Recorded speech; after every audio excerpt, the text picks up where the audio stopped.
spruce. Hello and welcome to the Saladcast on Saturday the 22nd of August 2015. I'm your host Dan Train. Joining me today, Zachary Burgess. About time. And Robert Kemp. Oh, I'm so sorry if my wedding got in the way of things. Yeah, it really did. In both of the last podcasts. How did it affect the last one? I forget. It was your stag party. Oh yeah, that you did were affect things. Yes, that definitely affected things. It wasn't that bad, was it? So listeners had to put up with a hungover cast followed by a big gap. A delayed cast. We're only 1 week out. It's not too bad. Cast. That's right, isn't it? We're only 1 week out. We must have been 1 week out before, over the past 5 years or something. We definitely have. For less momentous occasions as your wedding, Rob. Yes. Less unavoidable. Well, yeah. Indeed. Or more avoidable, whichever way you choose to read that sentence. I'm just disappointed Zach didn't make a solo cast, and put it up that weekend. Just out of spite? Yeah. It.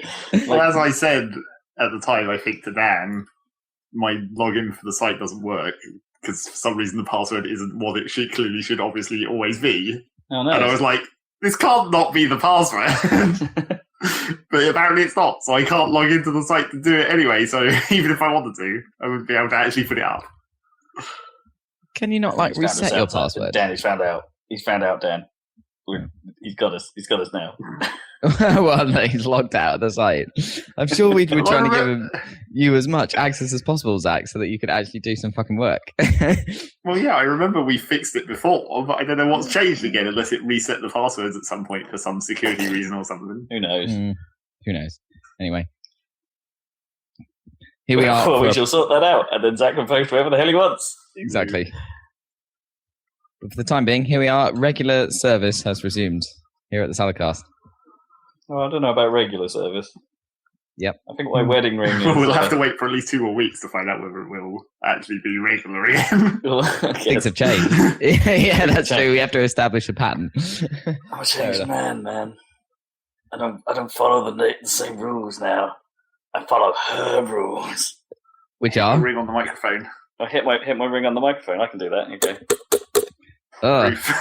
Wow. Audio proof. That's literally as much proof as you could possibly get through a microphone. It's it could be anything hitting the microphone, but unless there's some way of, my finger making noise of me trying to pull it off. I don't know.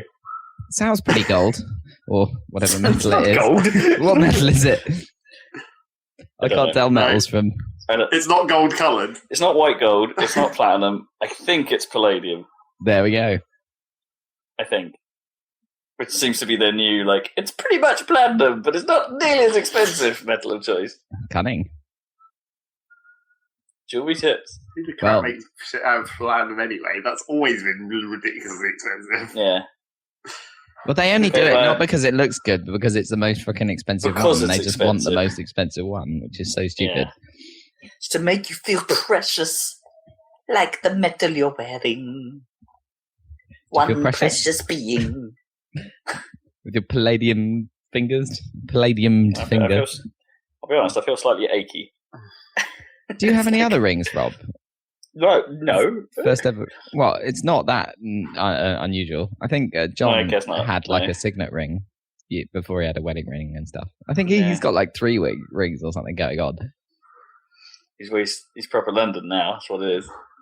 I don't think it's a London thing, having bling. It's a bit of a geezer in it, and it's a bit cockney in it. Yeah. He's a bit of a wheeler dealer. The darts tournaments. You could tell it's mostly his coats that make him look like a kind of Alan Sugar type trader. Yeah. Bit shifty. He's gonna sell you a Rolex. Lovely jubbly. Except Rolex will be spelt with a CKS on the end. Do they do that? Rolex. I don't know. Presumably, if they were going to make a knockoff Rolex, they'd make the logo somewhat less obviously fake. Rolex. Potentially, they seem to get away with it anyway. Oh, I guess it's illegal, right? But of course it is. There's tons of them, though, aren't there? Well, mate, I've got this Rolex here. It's it looks like a Rolex, right? It's made of all the same materials and stuff. Just isn't a watch. It's not actually a watch. What is it though? It's a ring. It's a wedding mirror. Ring. Yeah, it's a massive wedding ring. Genuine, not watch Rolex. Not genuine. Now you can say you got a ring that covers a whole hand. Whoa. Yeah, no, seriously, this thing is kind of uncomfortable. It's like the problem is that it's actually the right size, apparently. But are you like tapping it against shit all the time? Like, you know how people tap No, it against... I'm putting my fingers on it, right? And then rotating. So I'm like spinning the ring. Constantly. You'll probably do that for the rest of your life. Yeah, you will never get bored of spinning the freaking ring. What's stopping me that from sounds like a beard euphemism, doesn't it? Spinning the ring. Don't know what. It does a little bit. You should have got one of those rings that actually has like a separate outer surface so that it spins independent of the end of it, so you can just spin it independently of your skin. Yeah, that would have been cool. Those do they do that? Ways, yeah. Well, I don't know if they do them so they spin, but it would have been cool. That would be freaking crazy. Whee! I could drive. Then you could roll it. Yeah, you could roll your finger along the. Oh man, that would be dumb. That would be great if you could get a whole set of rings on one hand, basically, so you could put your hand down, and then someone with an app could then just move your hand across the table and drive. Motorized with little magnets or something. Or you can have it spin as like a notification of when you get a freaking text message or something. I don't need a smartwatch. or like ears that can hear an actual phone going off in my pocket, or like the feeling of vibration. Instead, so this finger vibrates when Gnome tries to contact me in any way, shape, or form.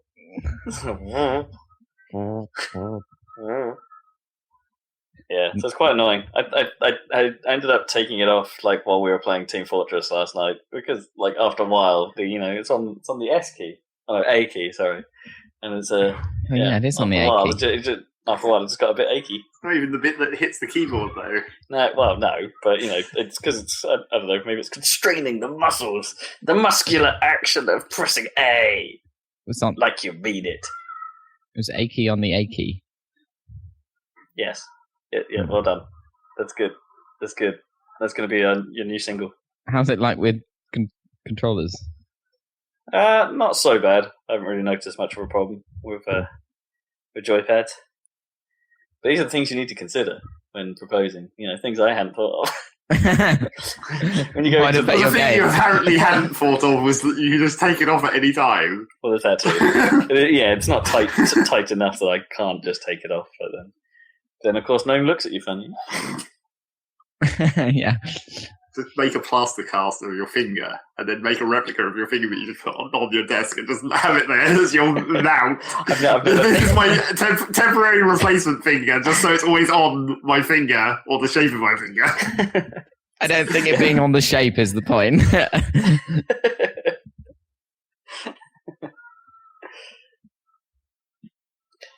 that's a good plan. That's a good plan. I like that. Just have to have or maybe I just surgically sever that finger because you don't use it for a lot other than apart from A.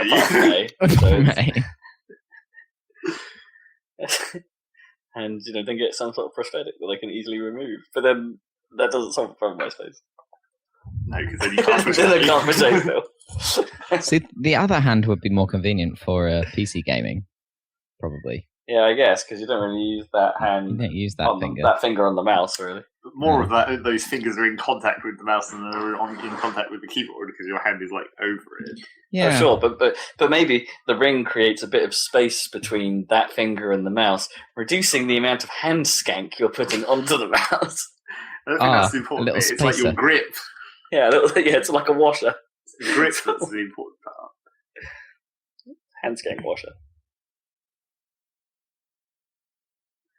Yeah, so that was a fun day. Did you guys enjoy it? Did you have a good time? It was a super fun time.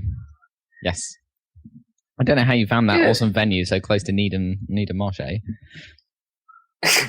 Needham Marche. Wedding fair guides. There are tons of them. So you're just going, well, let's go to a wedding fair. Let's see this. Oh, this wedding fair happens to be happening at a venue. let's have a look at this. Oh, this venue's really freaking sweet. Oh, you literally went to a fair at the place? Yes. Okay. And they were like, oh, by the way, you can get married here. And it's like, what? Let's do that. With the rampant poultry. Where are you booked in? Oh, we only booked like 3 or 4 weddings a year. What? Well, we better do this now then. So we did. You booked it in. Oh, yeah. Oh, yeah. And you made it crane. Yeah, we made it crane. I'm so happy about that. That was fun. I'm so happy about going to the top balcony with a huge stash, a modest stash of spare paper cranes and it wasn't really dishing them out like dollar bills, y'all. You should have just, if you'd actually made your goal of making 1,000, you should have just, instead of hanging them precisely, you should just put them in a giant net attached to the ceiling, and then at the end just gone, rained it down. That's a pretty good idea. Just covered everybody. Probably, yeah. It depends what kind of net you use, like how visible the cranes it'll look, I suppose. But it's got to look good during the ceremony. Is the problem? Yeah, looking at the ceiling. I don't know. I was looking at that. That bit that was hanging down in the middle, that's fine, but not way up the top. Apart from there was that one random balloon that was up there. Oh yeah, that was from last week. Apparently, there was a few random balloons about the place, like in a lot of ceilings. Like, the cake room had a balloon up there. Who ate all that cake? Because it was so sweet. I barely managed to eat one slice of it. There's been so much cake. We've been eating so much cake, man. Oh, dude. I'm not sure I ever want to eat cake again. Fortunately, the blue layer was all the super rich one. The pink layer isn't quite so heavy. Oh, that's better. It's like a light fruit cake, so I can actually Yeah, I had the blue layer and it was pretty killer. I think that's probably why I've been feeling kind of ropey the last few days. Some kind of epic sugar come down. Yep, that'll happen to you. It's been pretty good cake. Yeah, we haven't eaten it all. We managed to offload quite a lot of it, but nice. Still most of the fruitcake layer to go. How did you guys score on the wedding gift thingy? You wanted travel vouchers, right? Yeah, we did. I won't divulge the value of everyone's generosity, but we did pretty good. Cool. You can book something. Yeah, we'll probably. I think perhaps we set our sights a little high, or perhaps doing like a Japan trip or something. Right, that's mega expensive. Flights alone are like £1,500 or something. I looked into that. It's probably 2,000 each at least, isn't it, or something? For Japan. What do you think would be sensible for Japan? Like if you were for like a week and a half or something? I don't know. Like $3,000 each?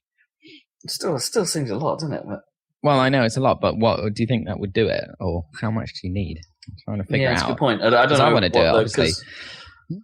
It sounds like it's not that inexpensive. Well, it's reasonably expensive in terms of how things are in Japan or in Tokyo at least. Not that far off the UK, I think, by the sounds of it. Because I was reading, when I was doing my research on it and stuff, it's like I stumbled upon a lot of American sites, and they were like, "Yeah, it's a little bit expensive." Oh, that means it's probably the same as being here, then. Okay, yeah, pretty much. So, doesn't seem like that would be necessarily the problem. But it's just you don't necessarily know how much of things like travel you're going to need to spend, or like I'm going to want to go on the freaking things you want to do are stuff. I don't know how much that costs. What's that? I want to go on the bullet train or whatever. I don't know how much that costs to get from Tokyo to Kyoto. Oh, I think what most people recommend you do is you go there and you get like a week pass or something. Yeah, exactly. Which is quite expensive, but you can then use every train managed by this one company, and they manage like practically everything. Right. Okay. I thought that I don't know about it, but I think there's a pass, but it doesn't include the bullet train or something, and it's like I want to go on the bullet train. Maybe true. Damn it. Yeah. But yeah, of course you got to. Yeah, it's one of the whole points. Exactly, high speed, low drag. I totally want to go see some sumo. Totally, because apparently there's a lot of sumo. And yeah, it's like, I'm going to go see that. Then. Yeah, drink some sake. Do everything cliched you can possibly think of. Yeah, exactly. Go visit some cherry blossoms, hang out at some shrines. Yeah, watch the Sunday Gang in Harajuku and all that. High five Buddha. See what happens. You could probably do that most places in Asia, actually. Yeah. Yeah, so that could be the plan and stuff. But it's, cool. It's weird though, because it's like this week's been very, very strange, because it's like the insanity of the lead up to that day, and then the insanity of that day. Yeah, is like, man, you just don't stop. You're doing stuff all the time. You're talking like a crazy person to as many people as you possibly can, and it never feels enough with everyone. And then it just stops, and then you're like, bloody hell. Bloody hell. All that for that. Yep. Like not in a sort of semi like overwhelmed and semi-depressing way. It's like all that build-up for not nearly enough time. Yeah, because it all happens in one big bang in one day, and then it's like, well, it's done now. Don't get me wrong, it's awesome. I highly recommend it, but at the same time, It's like, yeah, it's so fast. It's too fast. I want to do it again. Totally. Are you not a bit relieved that you got it all? That it all came off. You don't have to plan anything. Oh, of course. Well, that again, the time being. And this is some sort of anniversary party. Maybe I don't necessarily have to give a speech maybe you'll have again, some really elaborate like anniversaries. Like Mum's party thing was pretty much an anniversary, kind of. That was pretty good. So you could do something like that. I'd be up for a party, in a year's time. That'd be cool. Just do exactly the same length of time, but without all that annoying ceremony in the middle. Yeah, totally. and then you can get even more beers and conversation in. Exactly. Possibly a little bit more EDM. It's all good. Exactly. Need a touch more EDM at the end there. Sorry I had to leave. Yeah, it's all right. It's all right. You were there early. You were the first in, so I was the first in. Yes. Kudos for that. And Zach was second, technically. Actually, were you second? You must have been second. Well, it seemed like there was a lot of people there. No, there was Kathy and Gnome's friends turned up just before Zach, I think. Mr. Teaser saved the wedding planner. The wedding planner? Table plan. The table plan of doom. Because everything that I brought with me, apart from the money, turned out that it was already exists. Well, I bought tape, and there was already tape, and I bought you food, and there was already food. You just made a big deal out of all that shit for nothing, basically. Well, and in fairness, I didn't know they were coming back. Because the randoms that turned up, not totally randoms, but people that then turned up after you brought some of that stuff with them, and it's like, oh, well, okay then. So it was kind of unplanned niceness on their part, but you succeeded in your mission. I ate your biscuits. Mission accomplished. Like one of those biscuits. I ate 2.5 of those biscuits, and then ate the rest of them the following day. Did you eat the rest? No. Actually, no. There's one untouched packet still, but they're pretty damn good biscuits. Cheers, guys, for biscuit supplying. Should have put that in the speech, really. And thank you, Zach, for emergency biscuit supplies. You managed to include a dig against my love of Star Wars. That was awesome. It was more like having to pretend. What did he say? You have to pretend to like Star Wars. It's like, no, thank you for teaching me how to pretend to care. How to pretend to care. Yeah, right.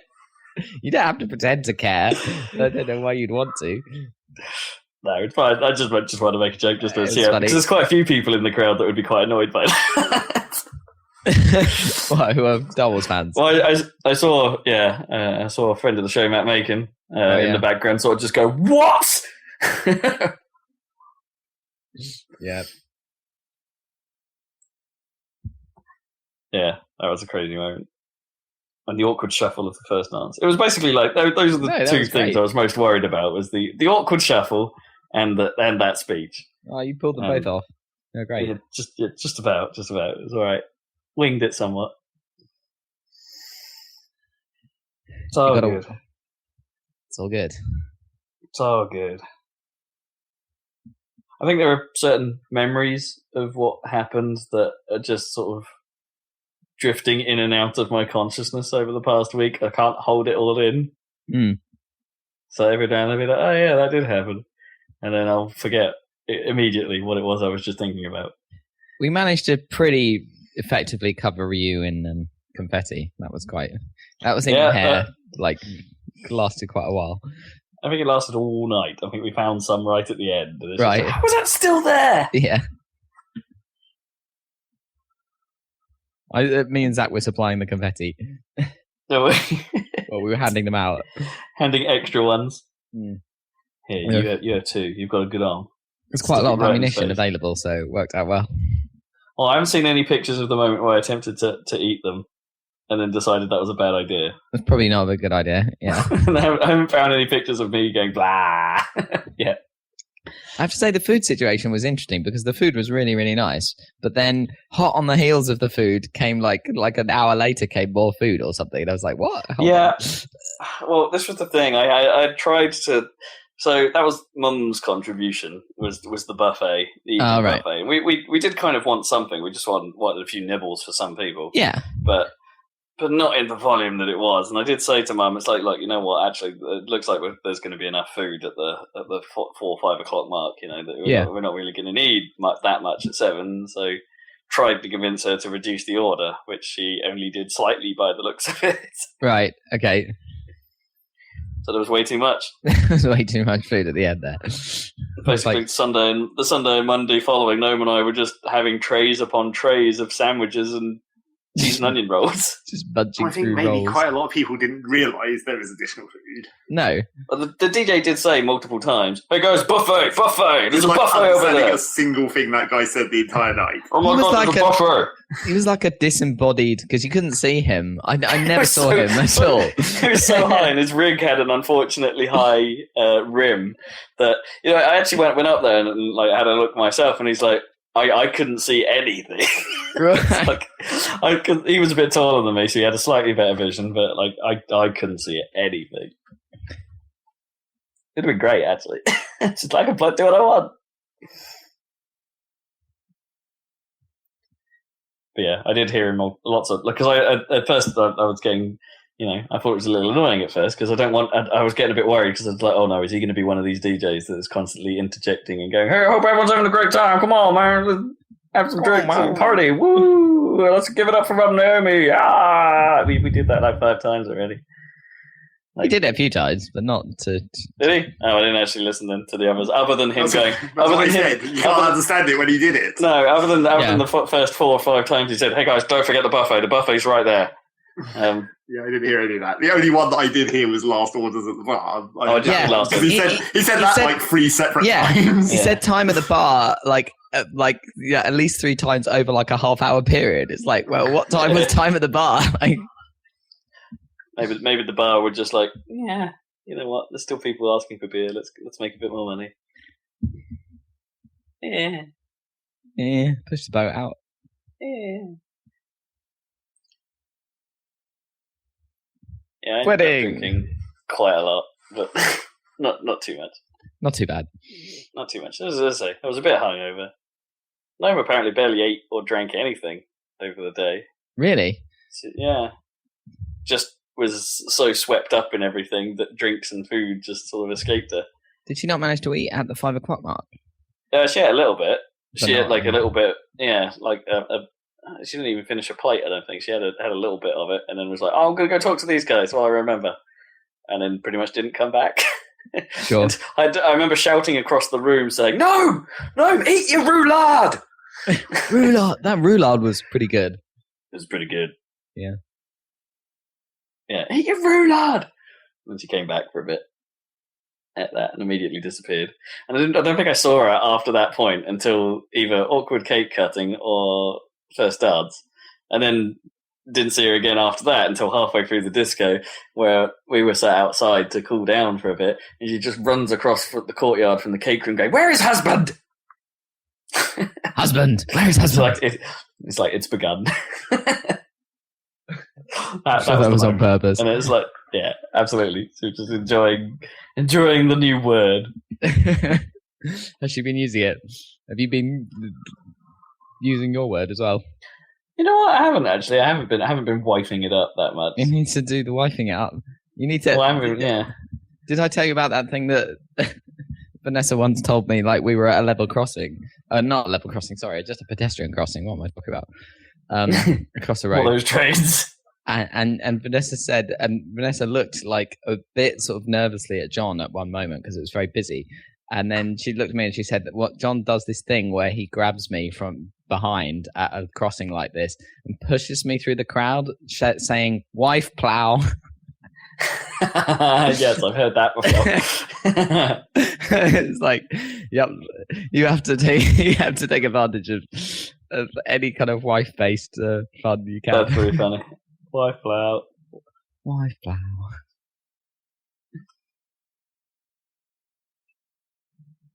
So yeah, the experience of getting married. In a nutshell. Friggin' nuts. And I don't think I've ever spent more time on Facebook than I have this past week. Just like, especially the first few days where a lot of photos came in all at once. Yeah, it's like I have to look at all these. I have to look at these in careful detail, and then we got all the official ones, and I'm looking at them very, very carefully and going, "No, we can't post these. I must curate these first." Oh, you can't. Are you going to post them up on social media, or the ones that? Possibly, yeah. Chosen. The official ones will probably go up there, and then the we're using Drop Event as a way of like for people to drop their photos onto it without needing to sign in and stuff. It's cool. It's a sort of it's kind of a neat service actually. It's like it's a moderated event photo board, but anyone can submit, and so anyone can upload their stuff. But because I've got it on moderated mode, I have to approve them all before they end up on the site. So if anyone did end up spamming it, it's just like they wouldn't go up unless I said yes. Pretty cool. So it ends up working pretty well because you know who wants to sign up for another service, and it keeps all the original images and it keeps all and they're all downloadable as a single zip if you want them all. Nice. So yeah, it's a good little tool. Sounds like a good service. Drop Event. Drop Event, yeah. It's a bit crap in terms of actually viewing the photos. If you want to view them on the web, like its interface for that isn't actually that great. But for the acquisition of photos from people, and if you're desperate for hard copies of your own, then it's possibly the best route. Sweet. Because Facebook still doesn't have like the ultimate stalker feature, does it? To just say download all. You have to not even in an album or something. You have to go to each photo and say, "Oh, I want to download that photo, please," and it goes, "Okay." Yeah, that's true. I'm sure you could macro that shit if you were that stalkery. Oh, probably. Yeah. If you were that stalkery and that technically inclined. Yeah. Pipe my Facebook photos. Yeah, almost certainly there's some service for it already. Although you'd have to give it your details, wouldn't you? So that wouldn't work. Yeah. Probably. You'd probably have to give it the mass Facebook download perversion app. I don't know. Would like to share that you're perverted with the entire world. You give it permission to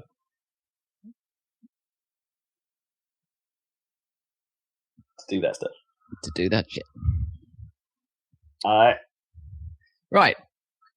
Got any kitchen adventures, Zach? I just felt it'd been a while since we had a silent. Thought it'd been a while since we had a kitchen adventure. No, there hasn't been much going on. Kettle still working? Barely. It's getting real calcium duff in there at the moment. I think it's intentional at this point because it's been fairly well cleaned previously, but I think it's just like if we just let this go really bad, eventually someone will get pissed off enough to replace it. What, to just get a better kettle? Yeah. Because it takes forever to boil now because there's so much calcium gunking it up. Like the heat transfer is down. So it takes longer and longer to boil the longer you leave it unclean. Wow, that's pretty skank. Well, it's mainly because of the way. Whereas you can tell that I make the most cups of tea because it's like precisely the level of water that I use is where there's a rim of extra calcium growth. So it's you. Or I guess if only one person is drinking tea, I guess. True. The single cup. The single cup is always hard. In terms of you always have to. I think on our kettle, the minimum value is way more than a single cup. Yes, but as we've discussed very frequently previously, your kettle is incredibly badly designed, particularly for single cup use. Oh yeah, because it's widest at the bottom. Yeah, and the actual indicator isn't very accurate. Well, those are meant to be accurate. So it drifts all over the place. Series 2 of Zachary's Kitchen Nightmares comes to Channel 4 next year. I doubt it. Can't wait.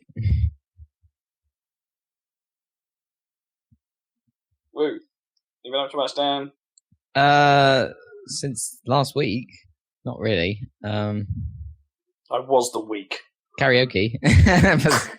Seriously? Yeah, seriously. Ho did a re-up on the karaoke for some reason, like last night, with a bunch of different friends or whatever. And I was like, okay. So I turned up for that. That was quite fun. We did Break Stuff by Limp Bizkit. That was quite funny.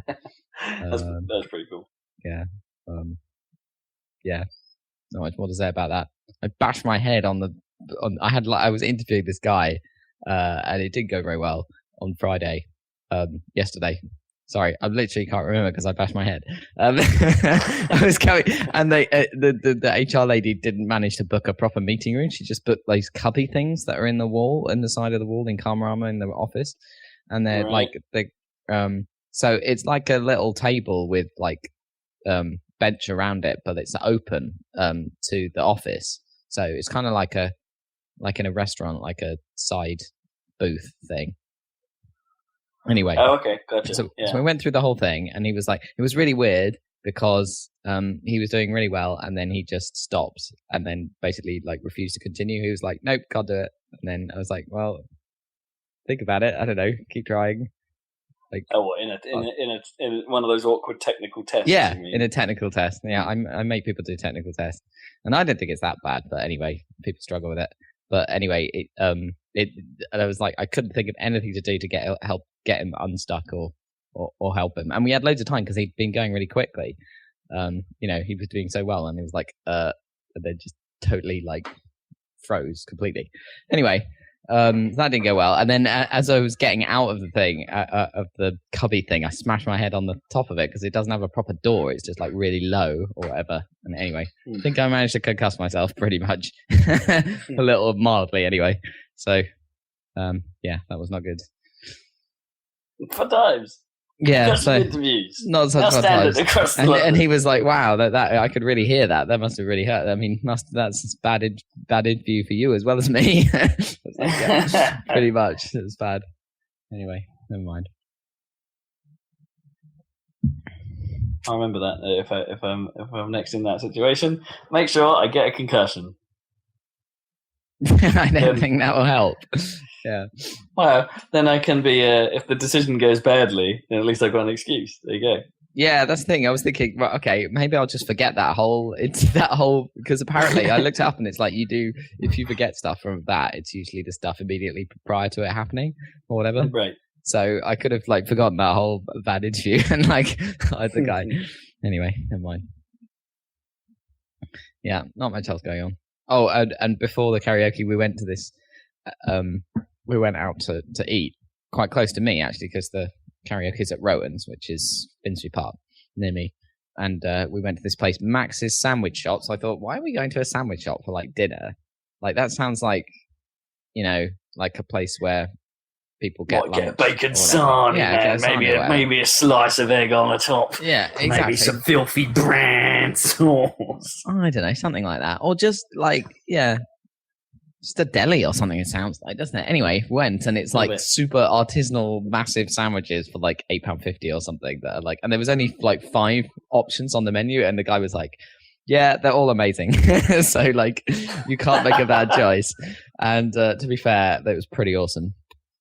I'm definitely going back there. And what's more, it's like Deliveroo as well, so you can, I could have them delivered to my house probably. So I might have to re-up on the sarnies because they were pretty good. I appreciate that guy's confidence, though. Yeah, they're pretty much amazing. Yeah, I think that must have been Max or whatever. He was like, "Yeah, they're all great." Well, there's a big like sign on the wall saying like, "We're sorry that the price has gone up to £8.50. This is because we didn't realise that we had to register for VAT." And now, oh wow, yeah. And now we've had to, and now it's like added 20% to everything. So sorry. Well, it better be the best damn sandwich ever. It was pretty damn good. We'll have to have one next time you're down, if you want to come visit sometime. Yeah, I can always go for a sandwich. Yeah, I'm sure you'd appreciate it too, Zach. Do you eat sandwiches, Zach? Like during the day or whatever? Do you make sandwiches for yourself? Just a cheese sandwich. cheese sandwich? Just with butter or marge, or is it just bread and cheese? Or do you melt it, or do you? Normally with toast and butter. Oh, of course, you do your lazy cheese sandwich, lazy cheese toasty. Yep. Yeah. You don't actually toast the cheese; you just make toast and then put cheese in it. So you make cheese at that point. 2 lots of toast and then butter it and then just put cheese in between the two. Yeah, it's just like a crispy cheese sandwich, basically, as opposed to a toasted, melty cheese sandwich. So you don't melt the cheese; you just wait for the toast to partially melt the cheese due to contact. Not sure that would even happen, would it? No. It depends how thin you cut the cheese and how hot the toast is when it comes out of the toaster. There you go. Gotta be quick. Does that not get boring? Having nothing but cheese sandwiches? No. No? It's no different from any other thing that I've ever eaten every night. Because my classic back in the day was bread and butter and brown sauce. Just brown sauce. Yeah. A thought occurred to me the other day. We haven't made a McBurger wafflet thing. Burger wafflet. It had a better name. Burger wafflet? What the fuck is that? Yeah. Had a better name. I'm not sure it did. Did it not? Was it a burger tower burger? A waffle tower burger? But you can't do that unless you have chip shop elements. I guess. That's how you make that super hardcore. Well, no, but didn't you do like one that was, I think we called it, the wafflet? The waffle burger cheese. Where it's like instead of bread, you use waffles, and then you put a burger in it with cheese. And bread as well. And bread as well. Wow, okay, carbs. Well, because that was the trick, because the whole point of the waffles was they had the holes that you filled up with sauce. And then the bread contained it. I remember now. Yes, it's been a while since we've done that. I don't think I have any waffles. I don't think we can make that tonight. Might have hash browns. Poke holes in them. The waffle. News! Oh, what's the news about is the question. Gamescom happened. That's the bulk of the news.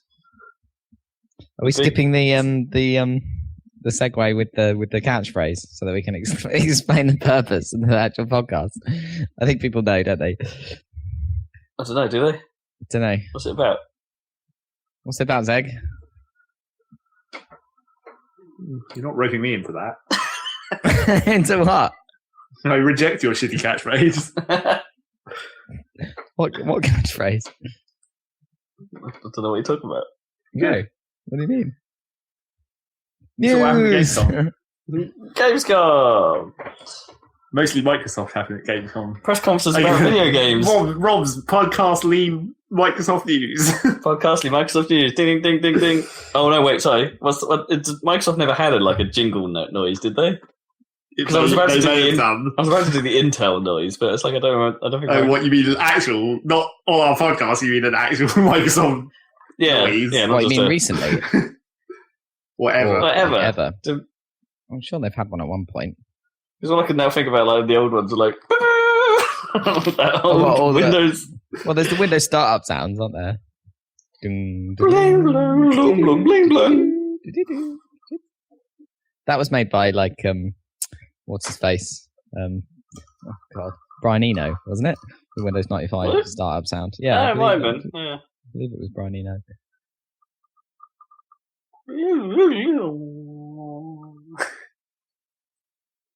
Bit string. Gamescom happened in Germany, and Microsoft basically just remember those punches we pulled back at E3? Well, we're going to punch them now. We're going to push those punches. Is that the opposite? Not really. It was more like they were. I wouldn't call them that necessarily punches, particularly not. And I'm getting well ahead of ourselves here, but particularly not the last one, because that was just hilarious. Oh, yeah. Yeah. So anyway, let's start from the start. Well, going into E3, they announced before E3 that they weren't going to talk about Scalebound, they weren't going to talk about Crackdown 3, then they weren't going to talk about some other stuff. But all of those came up. So let's do this in traditional briefing style, the chronological brief out. Hope Rob has actually got them in the right order this time, because I didn't bother taking those. No, well, it's good enough. So, first thing I noted, there's definitely some planted woo guys in this crowd. Like, it didn't take long for Phil Spencer's first spiel for plenty of guys to go, woo! It wasn't a very big room. So. No, it was definitely not as big as the E3 room, but yeah. It looked a bit like the room they did the Xbox reveal conference in. That was a tent, though. Yeah, it was a tent built in Microsoft campus, but it didn't look that different, actually, in terms of setup. And then after a bit of wooing, they moved on to some Quantum Break footage. Like, another bit of combat that we hadn't really, seen that much of. They showed a slightly extended sequence of how that all hangs together. And it's like, you know what? The whole thing is starting to look pretty great. Really? Yeah, I mean, if you ignore the fact that actually mechanically, perhaps there's a risk here that it could end up being just another third-person shooter. But if they're smart with their time mechanics, and it looks like there might be some cool stuff there, they could really pull off something new here.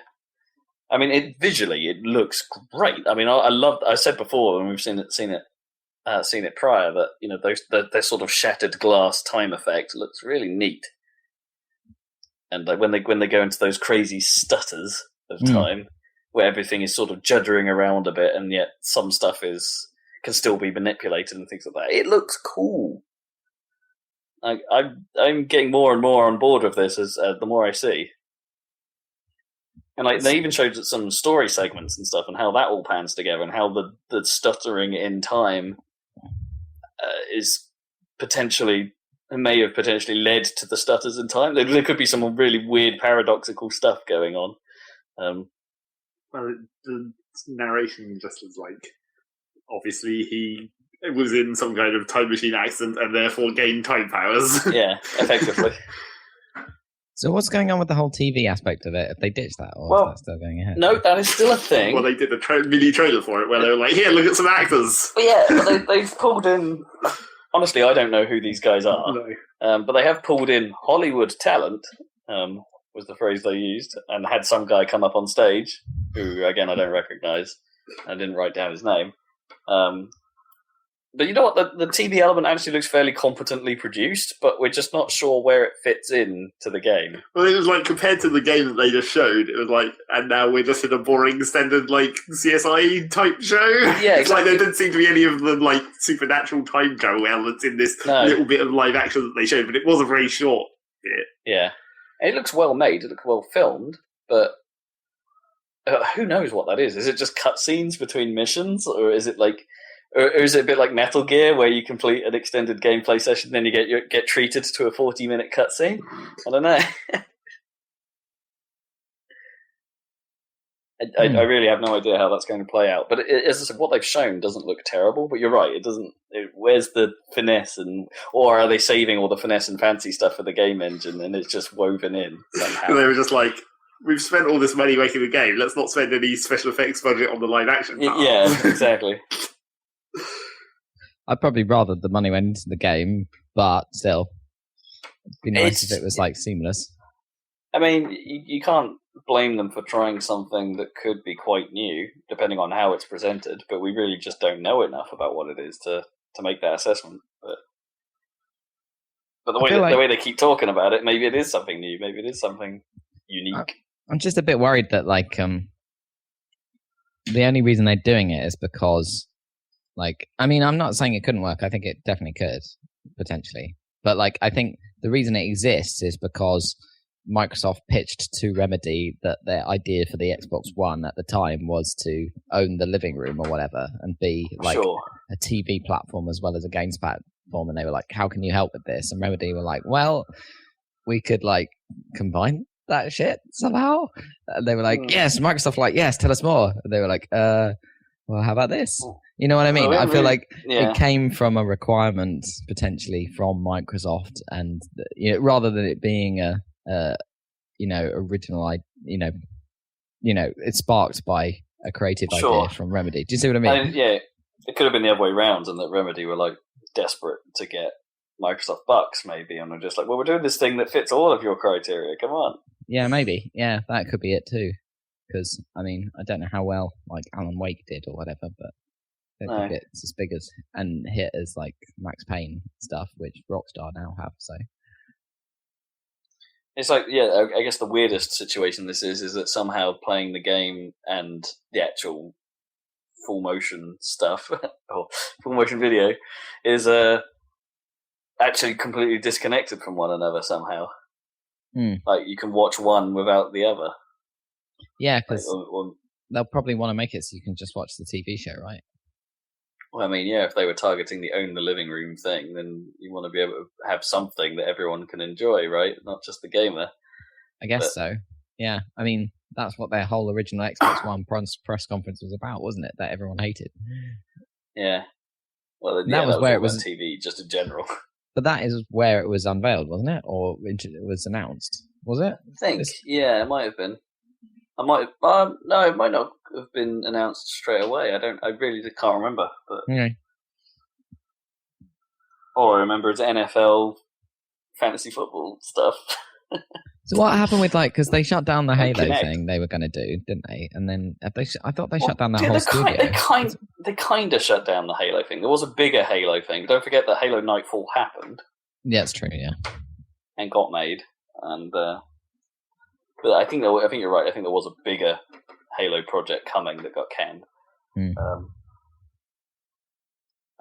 Yeah, I think Remedy are just doing this themselves. I don't think it's part of the Microsoft studio. Not anymore, anyway. Yeah. No. That's cool, though.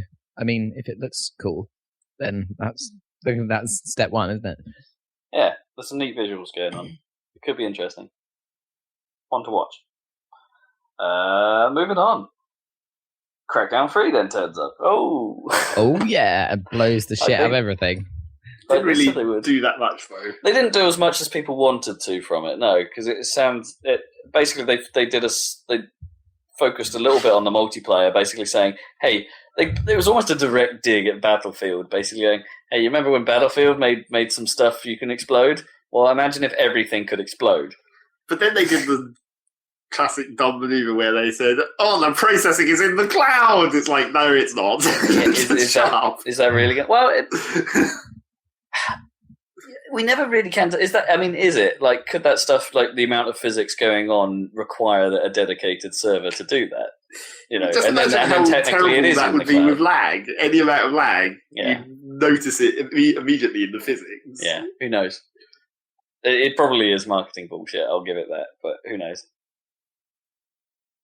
And it also probably means that the multiplayer will be like discrete small areas, like sort of how Far Cry 4 did it, where it's like you can only go in this little area while you're in multiplayer mode.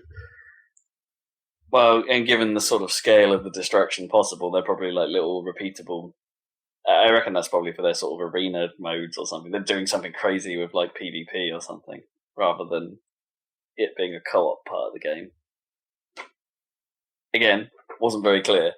And this was all like saying, oh yeah, the environments in multiplayer are 100% destructible. And it's like, okay, well, what about what's happening in single player? How are you managing that there? Is it only destructible in certain circumstances in single player? Who knows? And presumably, structurally, it has to be, right? Or it has to be a bit like Red Faction, where you can destroy stuff, and as soon as you clip out of the area and come back, it'll have returned. Well, or not. That was the thing in Red Faction. It's like most of the stuff didn't get rebuilt ever.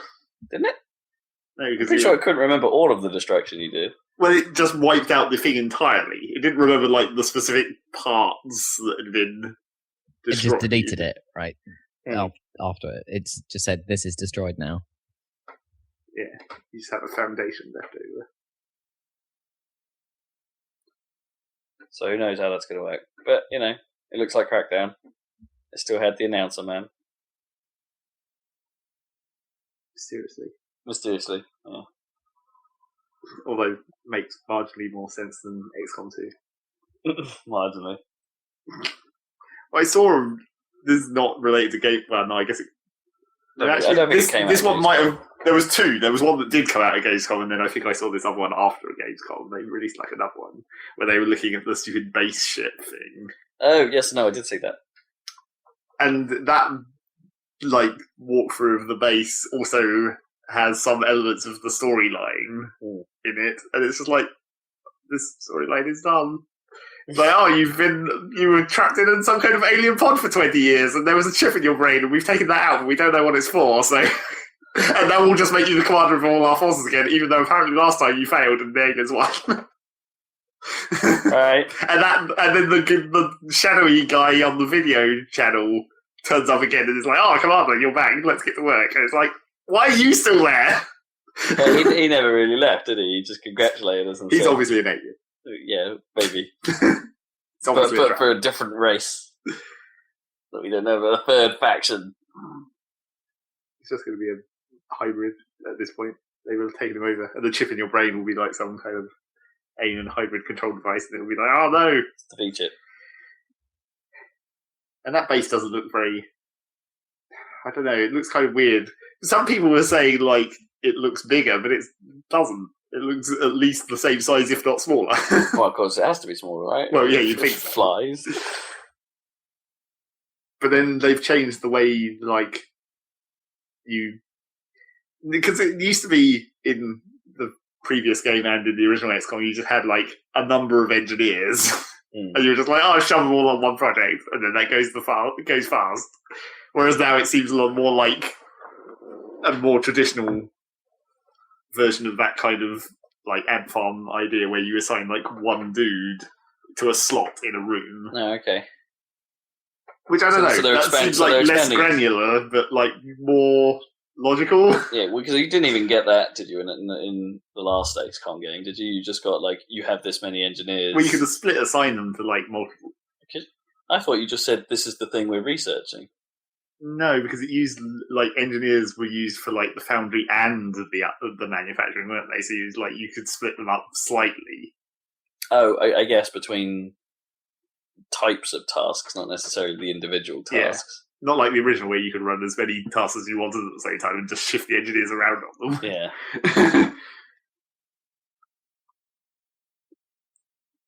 So yeah, that looks kind of weird. That weird flying base. I have confidence that it will be. To be honest, I couldn't give a crap about the storyline. I couldn't give a crap about as long as it plays well. Like, and that's and the progression is good. That is really all I care about in that game. And they also, when they were looking at the soldier customization, where it was going through, it had like the attitude button, so you could change how their stance or whatever. That's kind of funny. It's like that's sort of cool, but then does that mean they've recorded like voice over styles for each of those? Because like that would be awesome. When they do the tutorial, that first tutorial mission that they've showed, it's like each of those guys has a specific voice and an accent, and they talk about what's going on, and obviously that's the tutorial. And we were wondering how much of that would carry over, but like the attitude should be voice linked as well, right?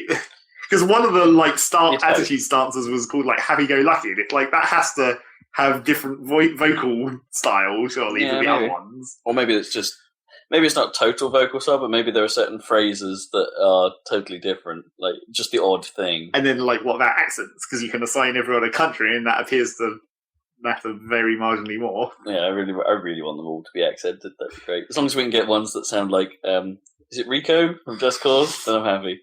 Clearly. Yeah, that was really dumb. Awesome voice. That would have been a lot better, I think, in the first one if they'd had the accents right.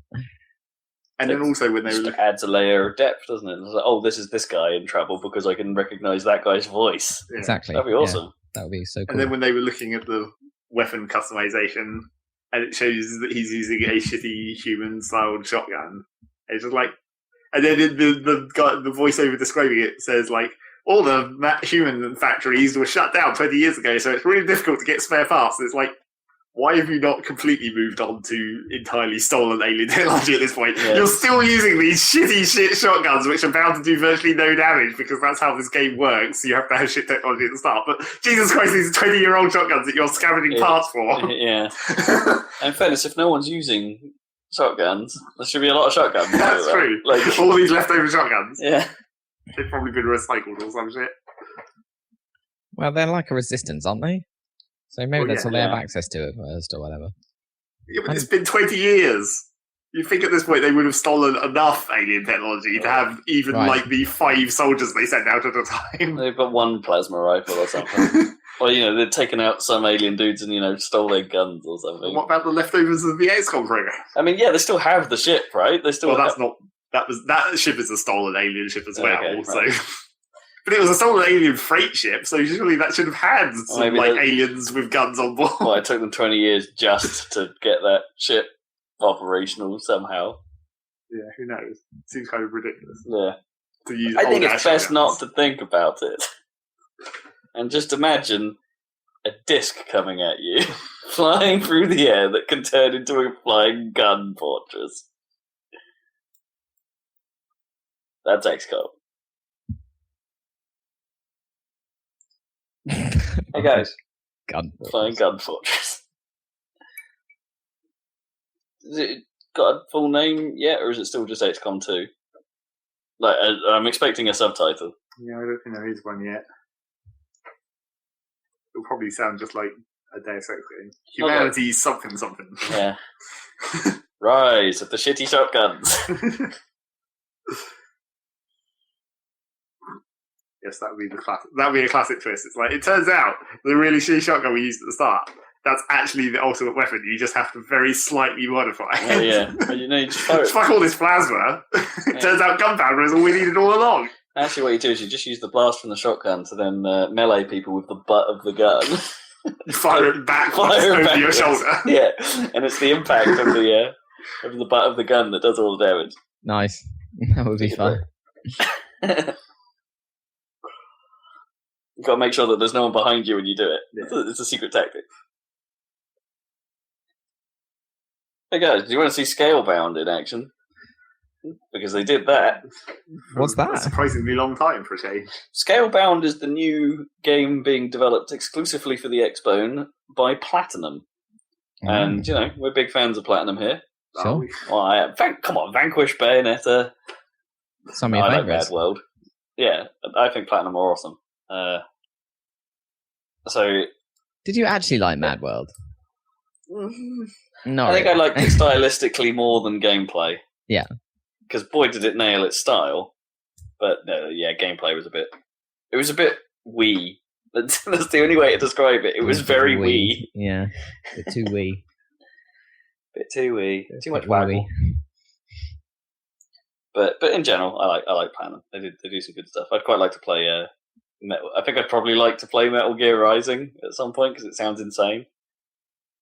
Yeah, that was them as well. What was it? With the cutting up everything with giant swords and stuff. Yes. Revengeance. Yeah, Revengeance. Yeah. Yeah, I think that would be fun. It's definitely in their kind of style, isn't it? Of the kind of Bayonetta style in a way for it. It's like a mix of Metal Gear and Bayonetta almost. Yeah. Got no problem with that. So, they've been working on this game called Scalebound, which I think may have one of the Panzer Dragoon guys on board. I'm not sure. I could be totally wrong on that. But the look of the dragon in that game definitely seems to borrow quite a lot from Panzer Dragoon's style of dragon. And it appears to be a form of action RPG, but with character action genre elements in it. So when combat breaks out, you're still doing sort of juggle this guy into the air, jump up to hit him, and then do this other stuff. But there's numbers flying out of people, and so it's like Bayonetta mixed with Dragon Age, but except there's a friggin' dragon under your command that's also massive and running around the field. It looks awesome. That sounds crazy. Who knows how it's going to work as a proper game? This is the problem at this point. It's just I'm playing Bayonetta, but at the same time I can just tell my dragon to fuck shit up. How do you tell it to do stuff, or is it orders system? I don't know, a button, maybe?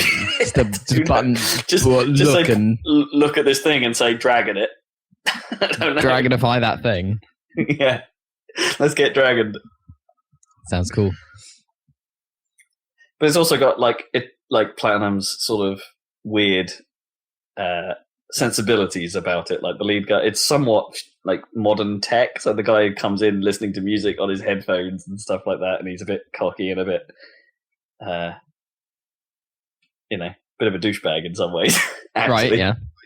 But it's got that. It's definitely very much got that Platinum sense of humor and that feel to it.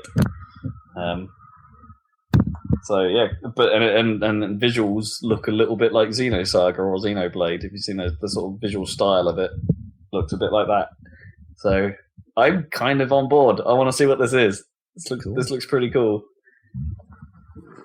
More I didn't know what to expect from it. A bit of me was kind of hoping it would be a Panzer game, I guess. Yeah, dragons. Yeah, we need something after the disaster that was the damn not Panzer Dragoon game. Was it just called Red Dragon? Crimson Dragon. Crimson Dragon. That's the one. Yeah, that was not so good. The disappointment that was. Yeah. But this looks cool. I'm on board. I'm looking forward to it. Nice. I didn't look it up in the end, but I thought that the lead character's voice sounded way familiar, but I didn't end up trying to figure out who he was. What, like an American voice actor, or? Yeah, it sounded very, very familiar. I just, didn't bother to look it up. So there you go. Read it. Listener challenge. Find out who that guy is. And also, apparently, they announced, here's the first bit of gameplay you've seen. But by the way, there's going to be 4-player co-op with 4 people and 4 massive dragons. It's like, what? Okay. Yeah, more craziness. Yeah. What, at this point, my note just basically co-op? Says, is this Monster Hunter, but awesome? Sweet. I don't know. Who knows? So what platform's that thing on? That's Xbone only next year. Xbone exclusive, okay. Don't know how they managed to get these Japanese people to make Xbone exclusives after all the long history of trying to do that. It is strange because they tried that, didn't they, with the 360 because of the PS3's weirdness. Yeah, there was that moment where they tried really hard to get a load of Japanese developers to make stuff for the 360 simply because the PS3 was such a bastard to work for. Yeah, or work on, and for a brief moment in time, it kind of worked, and then sort of didn't. Then maybe they're trying it again. Who knows? They must have paid Platinum some money to get them to do this. I guess so. I mean, I don't know what Nintendo's deal with them to make Bayonetta 2 was or whatever. To finish Bayonetta, yeah. Maybe Platinum are quite cheap. Who knows? Yeah, but then quite cheap to buy for that. Yeah, it's interesting. Surely, it must be expensive because surely it's going to make a difference to their bottom line if they could sell quite a lot more units if they went multi-platform, presumably. Yeah. So, it must be quite a sweet deal for them to be exclusive. You'd think? I don't know. They're not small. Maybe small compared to the really big guns in the games industry, but these aren't tiny. No, it's not like they or anything. It's not like they put out a ridiculous number of games. No. They take their time. They do a fair few though. It's not bad. Not bad production. Oh yeah, sure. Man, Vanquish 2. That would be amazing. Are they going to do that? That'd be crazy. No, then they're not, they haven't said it, but boy, that would be great. Freaking rocketing around in next gen graphics. I mean, they were pretty sweet already. Yeah, I mean, I'd be happy if they made a PC version of that. To be honest, so this is we could run it at 60, then that would make all the difference. I think it was a great game. Loved it. So that's coming. It was Space Russians, wasn't it, that you were fighting in that at first? Anyway, was it? It's sort of. They were there was an entirely robot army. Right. That's right. Which made it even cooler because everything crackled and exploded, and you could blow limbs off and stuff, and actually made it better. It's crazy lengths that you can do with robots. Yeah. So then they left the games alone for a while, and were all like, "Hey guys, we need to talk about the platform a bit." Are you one of those people? Well, the TV tuner attachment for Europe apparently is kind of popular. So they released a DVB tuner you can plug into the console via USB, and then you can plug your aerial into that, and then get Freeview, or basically over the air whatever the over-the-air digital equivalent is in Europe. And apparently it's doing all right for itself. As opposed to getting a separate box, you just use a little attachment for your console. To your Xbox, yeah. Right. And then that's how you get... Well, it was their way of making it so you could do the TV stuff through the Xbox without needing to buy, cable or something like that to get a box, because obviously in the UK and Europe you don't necessarily need a box because TVs have Freeview tuners in them. Right, yeah, of course. And you can't go in between the TV's tuner and... No, that doesn't work. There's no way of doing that. So there was... To sort of introduce people into the Xbox methodology, they made this thing. And apparently, as I said, it's been relatively popular with Xbone owners in the continent. And they're extending the functionality of that thing by adding DVR. Which has me immediately sort of slightly, that's a great idea, and then somewhat confused. So it's like, okay, so it only works if you have their tuner, so you can't DVR stuff off another cable box or anything like that. Right. Even if it doesn't have its own DVR built in, there's no way the Xbox can take control of those boxes. It feels like I feel like they're abandoning some of their original plans for that stuff. Like, the Xbox is just going to control all the cable boxes in the world. It's like, it sounds like they're not gonna bother to tackle that in quite the way they made it sound like. But anyway, if you're using their own thing, then you can at least use your Xbox to record TV shows. Which then, my one concern with that is like, well, okay, if I'm playing a game and then suddenly the Xbox needs to record something, am I going to lose performance because of or loading times because the hard disk will be in use? Yeah, that's a good point. Recording this TV stream. So I don't know. No one really knows. That's not out yet. Okay. Well, it seems like something that we wouldn't be into, but or even Americans. It's not. Yeah, it's probably not. Yeah, it's not for me because I have Sky. It's probably not for the Americans because everyone has a cable box, or you don't really watch TV if you don't have cable, I suppose. Look, I don't know how local broadcasting really works over there. I think most people have that basic cable, don't they? Yeah, probably. That's probably something you need to have. So I guess for Europe, maybe this is a big deal. Interesting. Hence why it was announced at Gamescom, I guess. Right, in Germany, yeah. Do you remember the chat pad? Unfortunately. That little attachment that fit on the bottom of the 360 pad, so you can type stuff. Full-on QWERTY. They're making another one. Okay. For the Expo. For supporting any game in particular, or just so that you can make comments faster? Or... They didn't really say why they were doing it. They just sort of said, "Well, we're making one of these again." Because was it to support some MMO or something Well, they did sort of say at the same time about how it works on Windows 10 as well. So if you're using your computer with an Xbox controller, maybe in Steam Big Picture, and you need to type something, you can have this convenient pad attached to your controller. I have noticed recently when I attach my wireless 360 controller to my PC that it instantly starts allowing me to move the mouse cursor around using the thumbstick, which it didn't used to do. Really? Yeah. So I haven't actually bothered to try interacting with Windows that way, but presumably if you had that stupid chat pad thing, you could go the whole hog and control the PC. I have not seen that. Oh, that's interesting. Yeah. Because obviously I've been using my PC to play games on my telly and stuff like that, and I've not seen that happen with my wired. So. Oh, okay. I don't know. Interesting. Yeah, I don't know when that started happening, but it did. I think it started. I have upgraded to Windows 10, but I think it started happening before that. So yeah, so have I. So I haven't really used it since my upgrade, but we should probably talk about that in a bit. Yeah, we'll get to that, I think. Yeah, I've had a great time. Yeah, me too. So backwards compatibility is officially launching in November for the Xbox 360. Okay.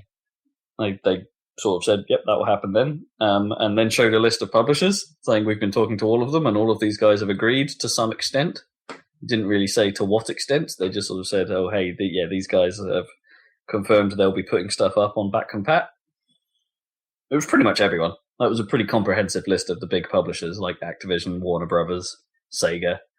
It's quite a lot of them there. So perhaps the Back Compat is going to be less insidious in terms of people holding their games back to do remasters than initially thought. I doubt it. I still doubt it, but maybe it will be okay. And then a very pointless bit, basically, with the I can never remember his full name, but it's Iga, Iga, or something. The guy who made Castlevania, just basically turned up saying, "Hey guys, Bloodstained will be coming to Xbone." Okay, right? Cool. And it will have crossplay with Windows 10. I guess they just wanted to get their little indie pitch in there somewhere. Apparently, City Skylines is getting an Xbone release. Yeah, really? I thought that was weird. That's weird. That is weird. How's that going to work? I don't know. How's that going to work, though? Like every game like that, when you're using a controller, I think would just move the mouse cursor around. Mm. They should put their effort into improving it. Not that there's anything wrong with it, just that. Well, they've already announced the first expansion's about to come out. Yeah, in the next month or two. Cool. I guess you'll have a report on that. Maybe. It's going to be relatively cheap, supposedly. Cool. Well, the game itself wasn't that expensive, so Well, yeah, but that means that the DLC should be even less expensive. Yeah, maybe. Or maybe they'll just capitalise on its popularity now. Who knows? And from what they said about the DLC, I don't know how worth it is yet. Need to see like a full sort of feature list. Because it's just like, you can have 2 more different types of zoning that basically perform the same as the normal zoning, apart from related to the day-night cycle that they're introducing now. And it's like, that doesn't seem like a bonus. That actually seems like it'd be more trouble than it's worth, because it's like, because you're making basically like zoning commercial for nighttime entertainment, like nightclubs and stuff. It just creates loads of traffic during the night, and then not so much during the day. And it's like, I think I just prefer to have constant traffic. Yeah, spread out. That's more manageable that way. Although it's an interesting wrinkle, nonetheless, to have like proper like. Well, I wonder whether the daylight cycle will actually affect traffic for everything. Because in theory, like most commercial buildings shouldn't have any traffic during the night. No. In reality. In fairness, a lot probably wouldn't have that much traffic during the day. It'll be rush hours. Yeah, exactly. But they couldn't model rush hours because of the way the time worked in the game anyway. Because it's not related to. There's no time of day, is there? Well, there's no time of day, but there's also no like time. There's no like rush hours or anything, because that was something that SimCity did technically try and do. Oh yeah, of course. Because they had their day-night cycle actually matter. The commuting backwards and forwards of everyone. Yeah, except apart from the fact that that people would go to different workplaces, different houses. Yeah. But then like City Skylines just basically got rid of that, and there was no cycle. It was just like constant. So I don't know whether they're going to try and reintroduce that. Because what they actually, that was the thing about it. It was like everyone just wanted better simulation. But that's not going to happen in an expansion, probably. No. Well, maybe, it sounds like they're making baby steps to try and add stuff. But, underneath the simulation style is going to be the same, right? Yeah, probably. They probably can't change that. Why is it such a hard problem to do this simulation of cities? I mean, obviously it's really complicated, but I mean, we've come a long way since SimCity 2000 or whatever in terms of personal computers. Isn't it one of those problems where everything is kind of connected to everything? Everything else, right? Yeah, it's not just a particularly linear dependency, is there? Everything kind of has problems caused by every other element of the city. Yeah. With some exceptions, obviously, like, I guess some of the maintenance-y things like water and power probably don't have too much of an impact, say, on you getting to school in the morning. But, there are some exceptions to that. But there's what can affect a single person is immense. Yeah, it's true. So maybe it is a problem, a very difficult problem to logically define if you're modelling it person by person, or at least agent by agent, as they call it. Yeah. Just seems like there should be ways to cheat that make it not as good as that, but still better than it seems to be. I don't know. Anyway, I have no idea why it's so hard, but I'm sure there's a good reason. Well, it's like you could still do it with like this, even with this, the way City Skyline does its simulation at the moment. I think you could allow people to basically manually improve the system by just giving them like much finer grain control if they wanted to. It's like if you could actually assign which lanes of which road are like turning lanes, where it's like you can only turn left at this junction, or like one lane goes forwards or whatever. If you could actually do that on a per junction basis, you could like basically solve the problems that the inherently not incredibly accurate traffic simulation creates. Oh, sure, yeah, you would have the tools to basically fudge the simulation in a way that would work. Yeah, because you could see where it's like, well, all these people are dumb and all trying to get in the left lane to turn left, so let's just make it so they can't, and then they'll have to spread out to the next junction. Yeah. Yeah, that's the sort of thing that it seems like you could put in an expansion. Yeah. I mean, that's kind of what you could do. Could you do any of that stuff more in, like, Rush Hour compared to City 4? Yeah, to some extent. And, like, that mod that came out with all the extra road parts and stuff. But then in SimCity 4, the simulation was even less detailed, technically. Depends, doesn't it? I guess in this case, it's one of those things where it's like, what parts of the city do you need to simulate more of, and what parts do you need to simulate less of? I kind of agree. I think that actually adding fine-grained lane control to traffic planning and stuff like that is an important thing that seems... I don't think anyone's ever nailed it properly, right? Or never gone down to the detail that perhaps that stuff needs. Yeah. Because traffic is an incredibly complicated problem on its own. Yeah. But it's like, to some extent, you think that they don't want to do it because they don't want to alienate people by making it too complicated, but I think you can just have it be like a 2-level system. Like, if you don't want to do it, it operates to a certain extent, but if you get into it, you can actually... Yeah, I was about to say, lay the roads down until you have a problem, right? Yeah. And then maybe the game eases you through... Like, I noticed you've got a traffic problem. Do you want to try these tricks to try and... Yeah. To try and help it out. But, perhaps it's only presented to you, or perhaps it's only necessary if there's a problem. I mean, they've made the game so it functions, fine as it is up to a point. I mean, they've got achievements or whatever for reaching 100,000 population, and you can do that with it just by default. But you could probably make it much better if you had the options to fiddle around with things. Yeah. This is a slight aside, but like traffic junctions in GTA are a lot better than they used to be, like in terms of the cars and stuff and the simulation of them moving around and things. Like it actually seems a lot better, like a lot more real. Like all the cars coming up to the junction, and they're all slightly, they're not in a straight line. They're all slightly off to the side and stuff, and then they make decisions based on like sometimes they do crash, but it's quite rare, and when it happens, like they're all reacting to each other and like literally like flipping each other the bird and stuff, and and then there's people being chased through by the police and everything, and everyone else slowing down and reacting to that, and it's like, how do they manage to do all of this stuff? Has got so much better, like, and this isn't a junction thing because that's in a way that's because GTA only generates all of that based on the fly. You're on. Yeah, exactly. The one you're on. Like you can turn around and the car you'll be looking at is sometimes gone. Like I wasn't going to talk about this, but I basically watched some kids play GTA 5 on a PlayStation the other day. Right. Okay. And it was the stuff happens frequently. Like they basically had a thing against the car that looks a bit like a Mini.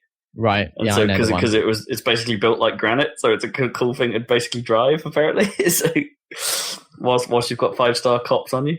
Right. And so they were hunting. Whenever they saw one, it's like, get the Mini! And of course, it would go around a corner and disappear. Right. Yeah. Totally. And it's like, okay. I get the game stopped modelling it past the visual. I think that seems to happen less in the PC version, but it definitely still happens. But I think presumably because this was a PS3 version specifically, right? So presumably they're working within limitations of that first version of GTA 5. Yeah, I reckon the PS4 version would probably be a bit better on that stuff, because I'm constantly surprised, because I know so many old GTAs. I'm constantly surprised when you come out of you left your car outside and you went in a shop and you did something, or you did something quite extended and you came back and it's like it's still there. What? Yeah, that stuff is like a lot better these days. But yeah, absolutely. But I did see one thing the other day. There's always little bits of behavior that some programmers put in at some point. Like I was walking through I was driving through a posh area. And there's lots of sports cars in those areas. But one of them did that dickhead thing of like doing a burnout at the lights. Right. Revving the engine and speeding off. And I was like, wow, that's so dumb. Why did they put that in the game? That's awesome. And the way that if you hit them, did I just say this? But they literally have animated like wanker signs and two fingers up. Oh yeah, well you can make your guy do that, can't you? Like if you put the fists out. If you've got the fist selected as a weapon, and you look around, there's like the emotes. Yeah. I think you can do that in single as well. You can just like if you look around whilst driving a car, and you've got your fist selected and you try and punch, I think it just flips a bird. Nice. Like, okay. It's awesome. I'm gonna have to start doing that. Anyway, cities. Yeah, well, that's happening. Gamescom. Back to Gamescom.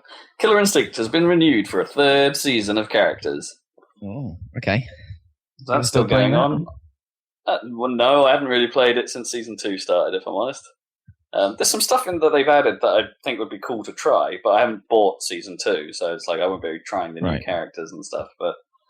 I go through waves with fighting games anyway, and I'm on a bit of I'm not sure I care about fighting games at the moment sort of phase, which is annoying because it happened like soon after I started playing Skullgirls, which I really quite liked, but at the same time it's like, yeah, I'm done with fighting games. I think I can't play them when it's warm weather because you get so like trying to manipulate your hands at the speed those games requiring that it's just like that combined with the humid heat of a UK summer. Just it's not a pleasurable time. Some UK summers. This UK summer. Yeah, we're doing well. And the crazy news apart of that was they're adding Rash from Battletoads to the lineup as a sort of like, while you're waiting, here's another character. So there's a Battletoad in Killer Instinct. Okay, I guess that makes sense given they just released the Rare collection. What's it called? Rare Replay. Rare Replay, yeah. Which I will probably end up getting because it looks cool. Oh, really? You're going to get that? Yeah, I might get it. It's kind of neat. I mean, some of that stuff, it's kind of difficult to play because I don't, like, without perhaps this version of it. Because I never had all of the N64 stuff, for instance, and I never had Jet Force Gemini, I never had Blast Corps, which everyone seems to love. I can't imagine they play that well these days. Apparently Blast Corps is still pretty good. Oh, really? Cool. But like, it's still somewhat it's simplistic, but somehow holds up in its own charming way. Jet Force probably doesn't. I'd imagine that's probably garbage. But you know, any excuse perhaps to get that odd moment where a Perfect Dark session. That'd be interesting to play through Perfect Dark again. I don't know. Yeah, see if that original holds up. Because the version they put on there is the remastered one they did on the 360 a few years back. It is, okay. So it's that version of it running. I think it's that version anyway, running in the new emulator mode. But new back compat. So it's a port. It's a port running in emulation. Yes. Yeah. Okay. Although all the N64 stuff that's on there is basically running an N64 emulator under the hood. Yeah, makes sense. On this version, so yeah. There's rumors about whether or not they'll be. Well, there's rumors flying around that they're going to be doing DLC for Rare Replay, and so really? the current top rumor is basically, they're actually going to do that live and reloaded version of Conker, then, aren't they? Rather than having the N64 version, they'll put the Xbox, the OG Xbox version in as DLC. Okay. Which is the vastly superior version. Yeah. I forgot that existed. It was good. It was a really good remake.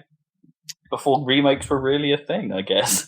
I wish I knew what happened to my Xbox. I don't know where it went.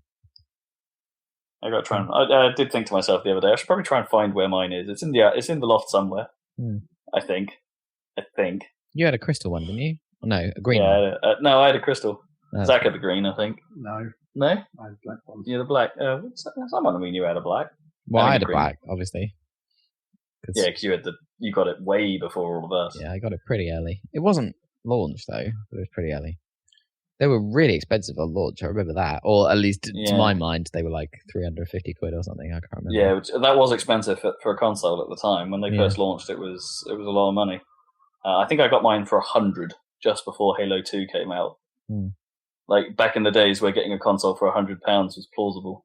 I think I got my N64 for that as well. Before that.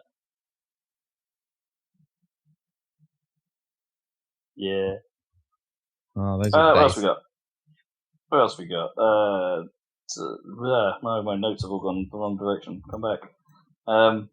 Mojang have announced a new game. Or Mojang, sorry, as it's now officially known. Apparently. Yeah. Even though that's not what he said. Yeah. They've announced a game called Cobalt, which appears to be a side-scrolling multiplayer shooter, 2D platformy shooter thing. Like maybe Mercenary Kings, but faster and better. Okay. Like kind of different direction for them. Side on, but 2D. Yeah, but side on, multiplayer shooter. 2D. So a bit like Awesome Noughts, I guess, in a way. Like Soldat. But faster. Yeah, like Soldat. Let's go with that. I'd forgotten about Soldat. That game was stupid. Yep, really stupid. Any details? No, that's about it, really. They showed some footage of it. Like, the robots seem to be rolling spheres of death kind of thing. They like walk around for a bit, and then they can roll up and to get around quickly. I'm glad they're trying new things, because like they have absolutely zero chance of like matching Minecraft in any way ever. Well, after they cancelled the Scrolls project, it's like, well, they I guess that they needed something to do. And did they cancel the one with the stupid spaceship, whatever, that was based on the microprocessor? I think that got canned as well. Well, I'm not sure that was ever an official Mojang project. I think was that Notch just Notch was doing that. Yeah. Oh, right. Okay. Fair enough. But yeah, so I would assume that will never see the light of day as well. Dark Souls 3 made an appearance again, and it definitely looks like Dark Souls. Oh yeah. Well, this is the Dark Soulist of Dark Souls, isn't it? I guess it's the main Souliest. Guy, the Souliest, because it's the dude that made Dark Souls, isn't it? Well, I thought the dude that made Dark Souls also made Bloodborne, but whatever. Oh yeah, but that was different intentionally, wasn't it? But he wasn't involved in 2, is that right? Or as much? I think that's right. Yeah. So this is like him returning to the Dark Souls dude returning to Dark Souls. Is that right? Basically, yeah, and it looks like Dark Souls, which to me means absolutely nothing. I would never like that game. I'm pretty sure I would never like those games. Although I am tempted watching Dark Souls 2, watching Ho play that, it looks kind of, I don't know, in a kind of perverse way. I think if you were, that may be the ideal situation to play it in, though. Don't play it alone, play it with someone, so you're kind of in the fight together. Yeah. Kind of thing of going through all the struggles. Yeah, exactly. I think that's going to be the ideal way to play that. Probably. You're going to get frustrated after a while, though, if you're watching someone fail over and over again. Sure, yeah. Have something else to do whilst you're sat in their room, obviously. Yeah. Have some meteors to crush or something, I don't know. Meteors. Then they showed some Homefront. The second Homefront game that nobody is excited for. Third Homefront game. Is it the third? They made Homefront 2, didn't they? Did they? I thought this was Homefront 2. Unless that got cancelled at some point. Yeah. I'm pretty sure there's been talk of Homefront 2 before. I really don't know. I really don't care. No, who is it? Rebellion, is it? Who made Homefront? It's. Oh boy, I don't know.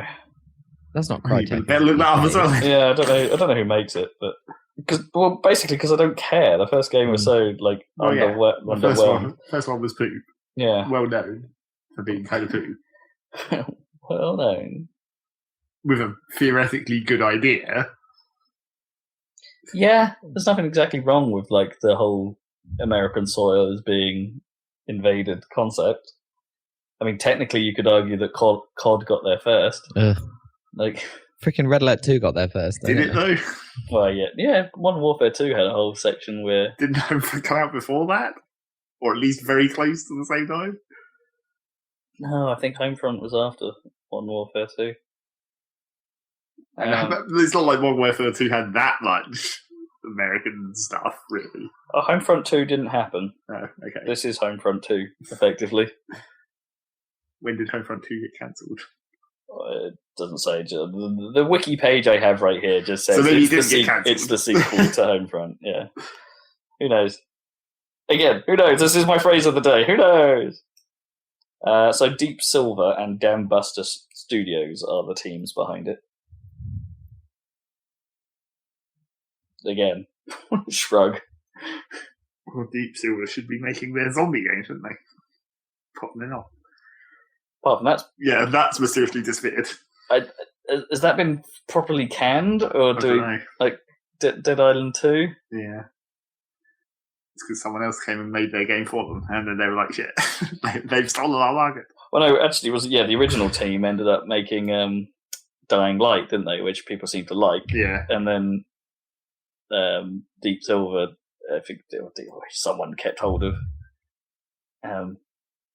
They kept hold of the Dead Island IP, at least, made that trailer. We haven't seen anything of it since. Yep.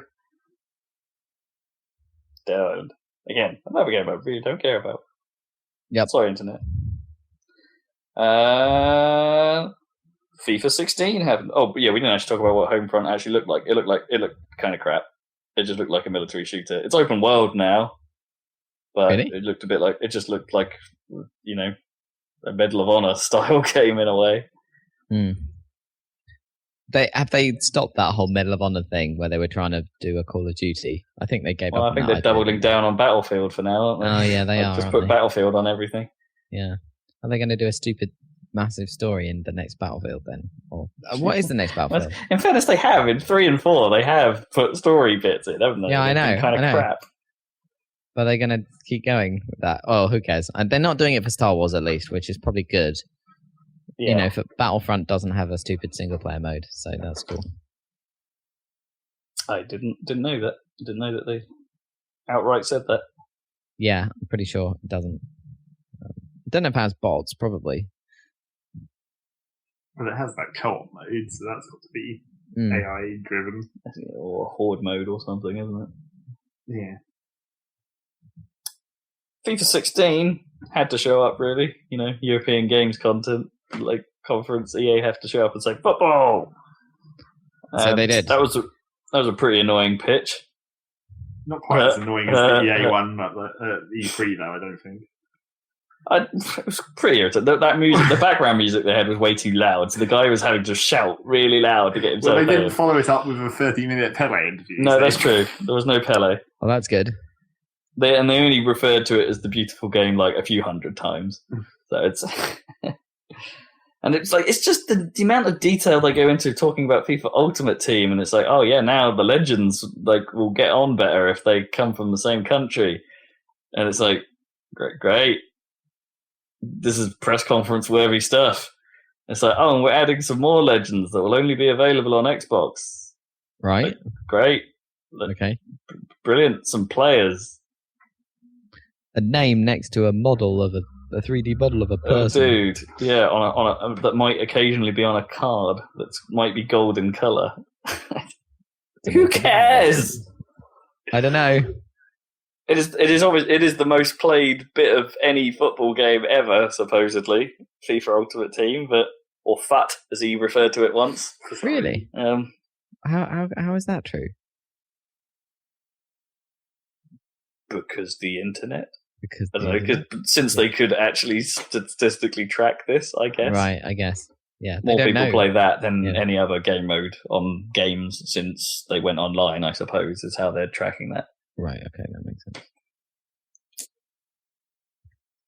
How would you feel about a Liverpudlian doing Halo 5 commentary? Commentary, as in, like... multiplayer esports commentary. I feel ambivalent. He wasn't that Liverpool. He was quite Liverpool. He wasn't like hardcore though, because then no one would be able to understand it. No, true, but he was saying Halo 5 Guardians, which I found hilarious. It's quite right. Halo 5 Guardians. That was great. The Craig Charles thing. But boy, did they do Halo 5 a bit of a disservice here.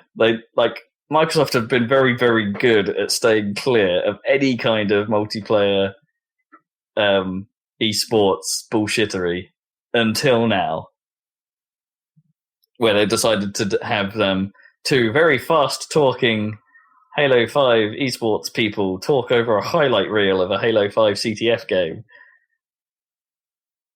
Okay. It was pretty awkward. And what, they just played the highlight reel and had these guys talk over it? Yeah, basically trying to say, hey, look, isn't Halo 5 good for esports, right? Right? When they've never really tried that before. Okay. No one should try that. Esports define themselves, right? Yeah, they just come naturally, don't they? Yeah, and then if you then support the game to make it easier for people to do esports stuff with the game, then fine. But no, they're going all in straight out. I mean, I guess Dota 2 was kind of designed for it to be an esport, but like that was based on Dota or whatever, so which already was. It had already kind of been a thing, yeah. So why not? Halo hasn't ever quite, I don't think, set the world on fire in the same way. Sure, there are pro Halo teams and stuff like that, but it's never. Yeah, it's not what you would have associated with it. No. So it does seem that at least so the whole point of this was to try and show you that the game has like decent features by which you could explain how plays happened and stuff like that, and be able to annotate effectively what just happened. What it wasn't totally clear is like whether these highlight reels had been like well prepared afterwards, or if the game was actually making these nice little here's what just happened kind of cutaways for you. That was very. I imagine that isn't the case. I'd imagine this all has to be hand edited or something. But at least they looked like kind of cool tools. If that, the results looked good. Don't get me wrong, but just don't force this on people. I hate it when they force it on people. No one likes it. Nobody likes it. Although watching the actual multiplayer footage, it did make me think, yeah, you know what? Halo 5 Guardians probably looks pretty good. What, from a multiplayer perspective? Yeah. I really enjoyed the beta. Anyway. Yeah. I really enjoyed the beta, and I have been playing a bit of Halo 2 again recently. And it turns out, I don't think Halo 2 has aged that well. I suck so bad at it now. Like, so bad. Well, they would have done better showing not CTF. Yeah. Because CDF is the most boring game mode ever. Because it's not actually any fighting, it's like people throwing flags to themselves over and over. Because that's how you transport a flag in Halo. Pretty much, yeah. And they sort of they did make a deal of that, didn't they? Say, hey, you can throw the flag again. Great. It was always done where, like, they came to the point where after a couple of Halo games, they were like, okay, if you're carrying the flag, you can now use a handgun as well, so you can actually shoot while carrying the flag. It's like, that doesn't actually matter, because you're never actually fighting carrying the flag, because as soon as you see someone to fight, you just throw it. Yeah. And you're half the time you're just throwing it anyway, because you're transporting it quicker by throwing it. Might as well get rid of the whole idea of actually carrying it and just having it attached to your back. Yeah. Like it used to in the old days. Because honestly, that's basically what it does.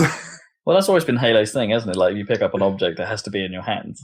Yes, which was fine in theory. Apart from that, that's not how the game works. Yeah. It only matters in, like, Oddball, where you actually have to hold it. Or Bomb, I suppose. It did kind of work in Bomb. And there was that specific level back in, I think it was Halo 1, maybe, or it might have been one of the Halo 2 levels, where there was a grate that players couldn't get through, but you could throw the flag through. That's even more dumb. Yeah. So you'd have to be quite organised to sort that out. I did think to myself though, whilst watching some of that multiplayer, it's like, you know what, this would work on PC, not a problem. Now that they've sped the game up and stuff like that, I have absolutely no reason to believe this would suck on PC. It would be great. Mm. That won't happen though. Nope. No. Never going to happen. But you can play it on your PC as long as you have an Xbox in the other room and you can connect. Yeah. I mean, I suppose it might happen. It's not like they haven't done Halo games on PC before. It's just been a very long time. But they probably won't. In the same way, Forza will probably never get a PC release. What's the latest Halo game on PC? Like 2, isn't it? Did they release 3 on PC? I don't think so. No, they've only ever gone as far as 2. And 2 took ages. Yeah, it did. Well, Halo 1 took forever. Like, the delay between those releases was enormous. That's true, yeah. But Halo 1 had, like, new shit in it. Like, multiplayer. People did play the multiplayer of that on PC, weirdly. Yeah, Halo that 1. was how it got popular. It really had a good mod community. Quick Rainbow Six trailer that I didn't totally understand why it was there.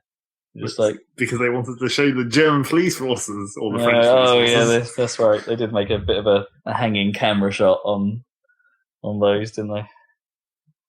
Then they showed an extended combat gameplay sequence from Tomb Raider. Rise of the Tomb Raider, I suppose it should be called. I don't really know if you exactly call that a combat game sequence. It was a stealth game sequence. Well, which then otherwise known as retardedly hiding in bushes and walking completely exposed in people's field of view where they don't ever see you because it's dark. The stealth is dumb. The stealth was dumb in the first game. The stealth still looks dumb in this game. But I'm okay with this game's approach to stealth because it's very, very, very forgiving. I hate stealth in the best of times. Oh, yeah. And it's like this kind of, because it makes it easy, I don't care. I think it's all right. And then they also did the incredibly dumb thing of mark and execute, but with a bow, where you put multiple arrows on the bow and shoot multiple people at the same time. So stupid. Like, that's not how bows work. That is so stupid. Like, they seem to be borrowing a lot of mechanics from other games. Like, there's that. There also seems to be that Last of Us style mid-fight crafting system. Yeah. To make Molotovs and stuff. Which seemed a bit weird. And, of course, completely useless. Like, I'm going to Molotov this one guy because he just happens to be standing in an open window where I can throw this really easily. I did have a slight side thought whilst this was happening. Like, you know that thing where every game does this now where people move through bushes, right? Yeah. You can't fucking do that. No. No one can do that. That's true. Bushes are really hard to get through. They're pretty thick.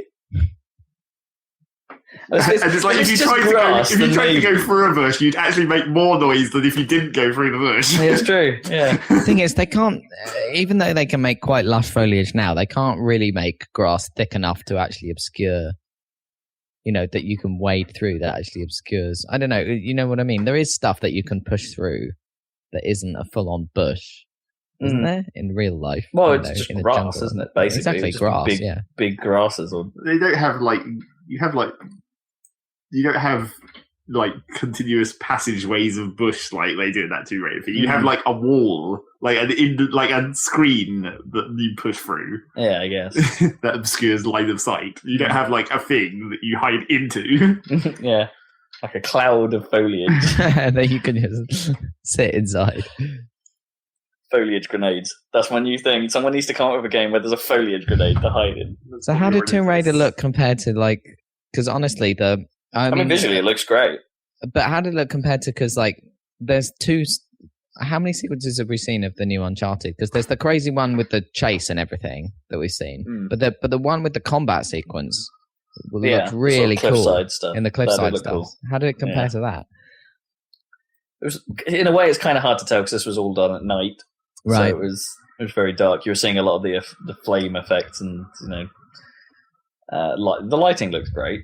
Don't get me wrong, but I really don't know. I don't know which of the two I preferred because the problem I had with the Uncharted thing is everything has that slight plasticine-y look to it that I think a lot of next-gen graphics sort of suffer from. Right, yeah. There's some new filter that everyone loves that makes everything look a little bit... it rounds everything, but at the same time makes it look all clay. Right. Yeah. Whereas this didn't appear to have. Yeah, this didn't appear to have look like that. So I guess that's something in Tomb Raider's favor. And the bit when she's like bobbing around in the water looked just fine. Looked pretty good. Don't know. Hard to judge. If we saw some combat during the day from Tomb Raider, maybe we'd have a better comparison. Due out November 13th. There we go. Oh, not long then. Well, we're coming up to games time, I guess, in a few months. Yeah, for the games to come out. And then they dropped their final surprise. That they were making a Halo game for next year, fall of next year, on Xbox and Windows 10. Can you guess what it is? Yeah, hold on. What's the dual stick shooter one? It's not that. Oh. It's not Spartan Assault or whatever the sequel was called. Spartan something. Spartan. Why are we doing this again? Okay. Oh, hold on. It's Halo Wars. It totally is Halo Wars. Lols. All units. So yeah, Creative Assembly, no less. Oh my goodness. Have been granted. Well, Sega has allowed Creative Assembly to work on this for Microsoft. Creative Assembly haven't made a sort of, I don't know, standard RTS in the vein of like Command and Conquer, StarCraft, and Dawn of War. Have they ever made one of those games? Because they're all their ones. Who made the first Halo Wars? Oh, who knows? Who made the first Halo Wars? Was it the Age of Empires team? Who even are they? I can't remember. Yeah, probably. But yeah, you're right. It's like I don't necessarily associate Creative Assembly with making. Well, obviously they make real-time strategy games, RTSs, I guess. But they're different. Yeah. They're very different. Oh yeah, they're very different. And obviously they're making a licensed Total War game for Warhammer or whatever right now. Yes, with the dumbest name in the world. What's it called? Total War Warhammer. Total War Warhammer. They changed it around, didn't they? Did they? So it was what? No, I think it is Total War Warhammer. I think is the official name. But it should have just been Total Warhammer. War. Yeah, but surely, they're all, aren't they? Haven't they been? Oh no, they changed it around, didn't they? Because it used to be the first game was Shogun Total War, and then it was like Rome Total War, and at some point they switched it around, didn't they? So now it's like Total War Rome Shogun 2 or something, 2. or Shogun 2 Total War. I don't think they changed it back for Attila. I think Attila was Attila Total War. Right. Because it's better the original way around. Like Warhammer Total War makes perfect sense as a name. Total War Warhammer sounds a bit better. Yeah. Should have just been Total Warhammer, let's be honest. But well, that's a bit too dumb, but yeah. Ensemble Studios were the guys that made the first Halo Wars. Who I'm pretty sure are the Age of Empires guys. Yeah, I think they are. That's a bit of a fall from grace from them after Age of Empires 2. Well, here's the thing: Halo Wars wasn't a terrible game. It's just like it's just like you have just on the 360 was a bit weird. You have to hugely compromise an RTS to work with a console interface. I think. I mean, they definitely nailed the look, didn't they? And they made it looked Halo, and it had enough of a story there to make it Halo-y. So, that was how they presented this at the show. They were like, "Oh, we've got this story that needs finishing." And everyone was like, what? Oh, God, Halo Wars. Yeah, that had a story, didn't it? Yeah. So that's happening. Yeah. And it'll be on PC, so maybe they won't make too many concessions. Who knows? Will we still have an all units key on the PC? Press spacebar to select all units. Yeah. Many, many units. All units. That must have been totally... How did that even work? Because if you select all units, you can't have people guarding your base or anything. Could you make groups or anything? Well, no, I think it was a way of selecting everything on the screen. Maybe that was... Or selecting everything of a certain unit type on screen. Right. I think that was kind of how it worked. It gets a bit too complicated after that, though, doesn't it? Yeah. So you basically just did all units. And that was Gamescom. There was some other news came out around Gamescom though that was a little bit interesting. In that Call of Duty has officially switched to the PS4 as its competitive platform of choice. So they have an official platform. Yeah, well, I guess when you're playing like the competitive versions of those games, there's always a platform of choice, isn't it? Like for fighting games, like at Evo, they always have this is the platform we're running it on. Yeah. So COD has officially moved to PlayStation, like further cementing the fact that Microsoft has just let go basically of it, or that Activision have moved to the more popular console. Yeah, after they just announced that they were making a controller that was pretty much specifically designed for competitive Call of Duty. Well, now that they're doing the World Halo Championships, like the Elite controller still has a place, I suppose. Elite controller. Did you see they were selling that for half price on Amazon, which is still like 80 quid or whatever it is? Oh, blimey. Yeah, when you said half price, I was like, "Oh, really?" And I was like, "Oh yeah, 80 quid. Shit, that's still a lot." Oh, it's something high, like 70 or 80. Yeah. Yeah. Ori and the Blind Forest will be getting an expansion by the end of this year. It's good news for me because I finished with that game. And possibly the craziest news of all: Peter Dinklage is being removed from Destiny. Oh yeah. Total replacement. To be replaced with Nolan North. Of course. The man of video games. Well, they've said why. It's very obvious, isn't it, why they're it makes perfect sense. He's actually available to record new lines, like at the drop of a hat, because that's his freaking job, is to make voiceovers. Yeah, it makes perfect sense. They couldn't get hold of Dinklage to do more VO, or probably couldn't afford him. More than the choice. Think they just couldn't get hold of him. No one's been particularly happy with his Ghost performance, shall we say. Apart from Brad Shoemaker, but that wizard. This seems sensible. Yeah, well, that line didn't even make it to the final game. I know, but it was so awesome. That's amazing. So that's kind of crazy. I don't know if that's ever happened before, but it kind of makes sense that it needs to in this case. Mm. They could have just come up with a different Ghost. I said, "Hey, this is Lady Ghost or something," and then get Cortana to play her. I don't know.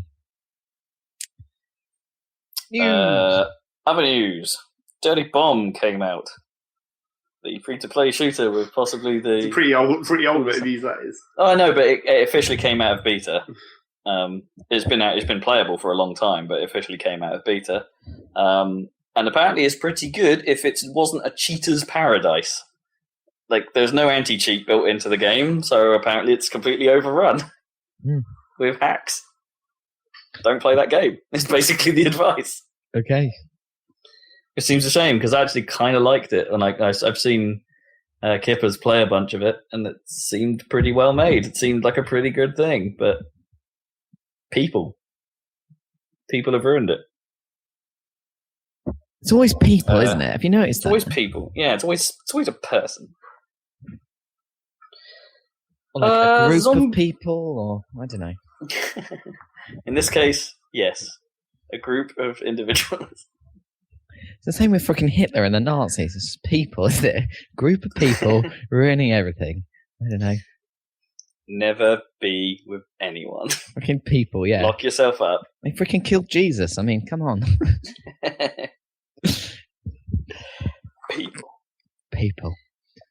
Zombie U comes out as the now titled game Zombie on Steam, and we'll probably get a console release too, I'm guessing. I think it has, yeah. Or it is getting a console release. Yeah.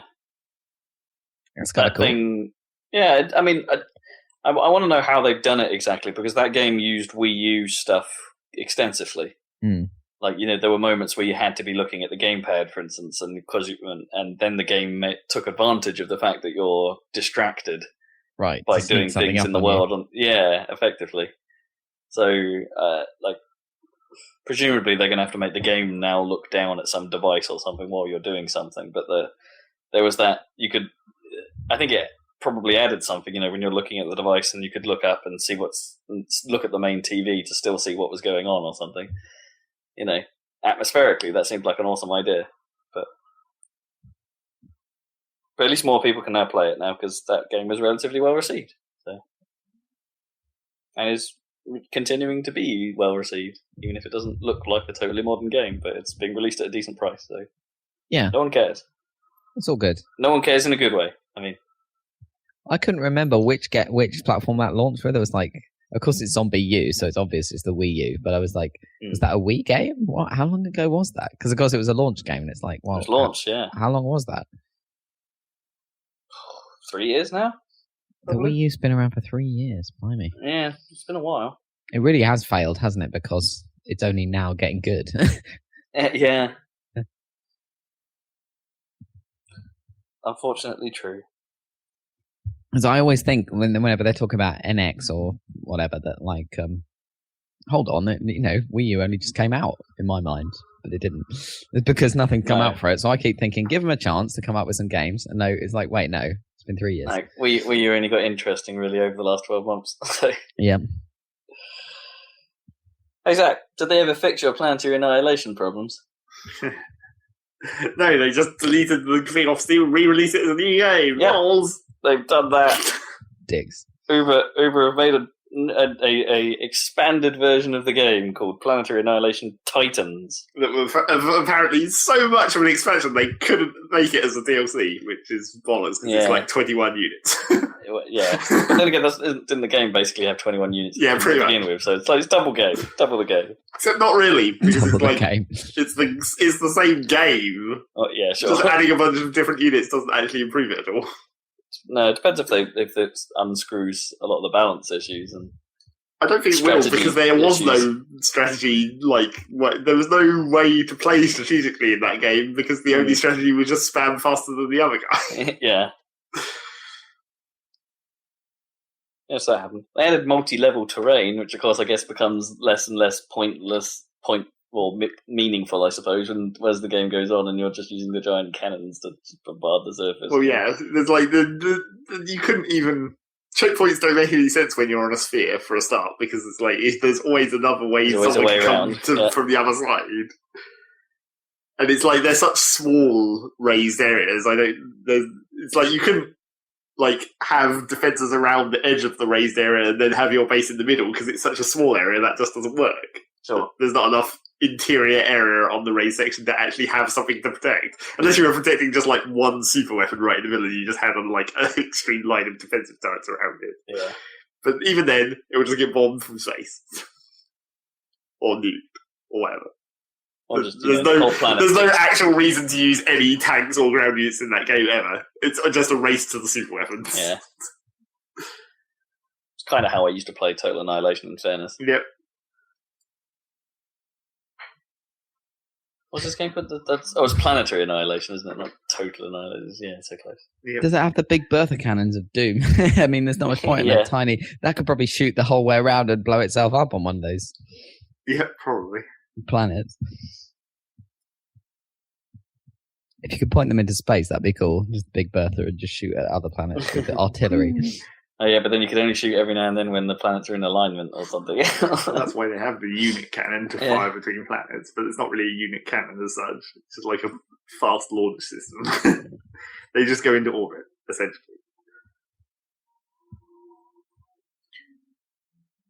So that happened. Mm-hmm. Gearbox won its lawsuit with 3D Realms for the Duke Nukem name. So they can make more stupid Duke Nukem games. Yeah, basically, my notes have "win" in quotation marks. Good job, Gearbox. You've won that franchise everyone loves. God, nightmare.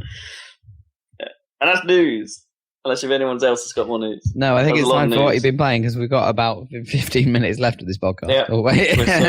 we're so long. Okay, what are you playing? Zach, because Rob's been doing the news, so give him a breather. Well, you would think with 3 weeks there'd be a lot of stuff to talk about, but as usual, I can't remember anything past 1 week ago, as is traditional, and then there's been 2 weeks before 1 week ago. That's fine, it helps us out. Even more stuff to forget.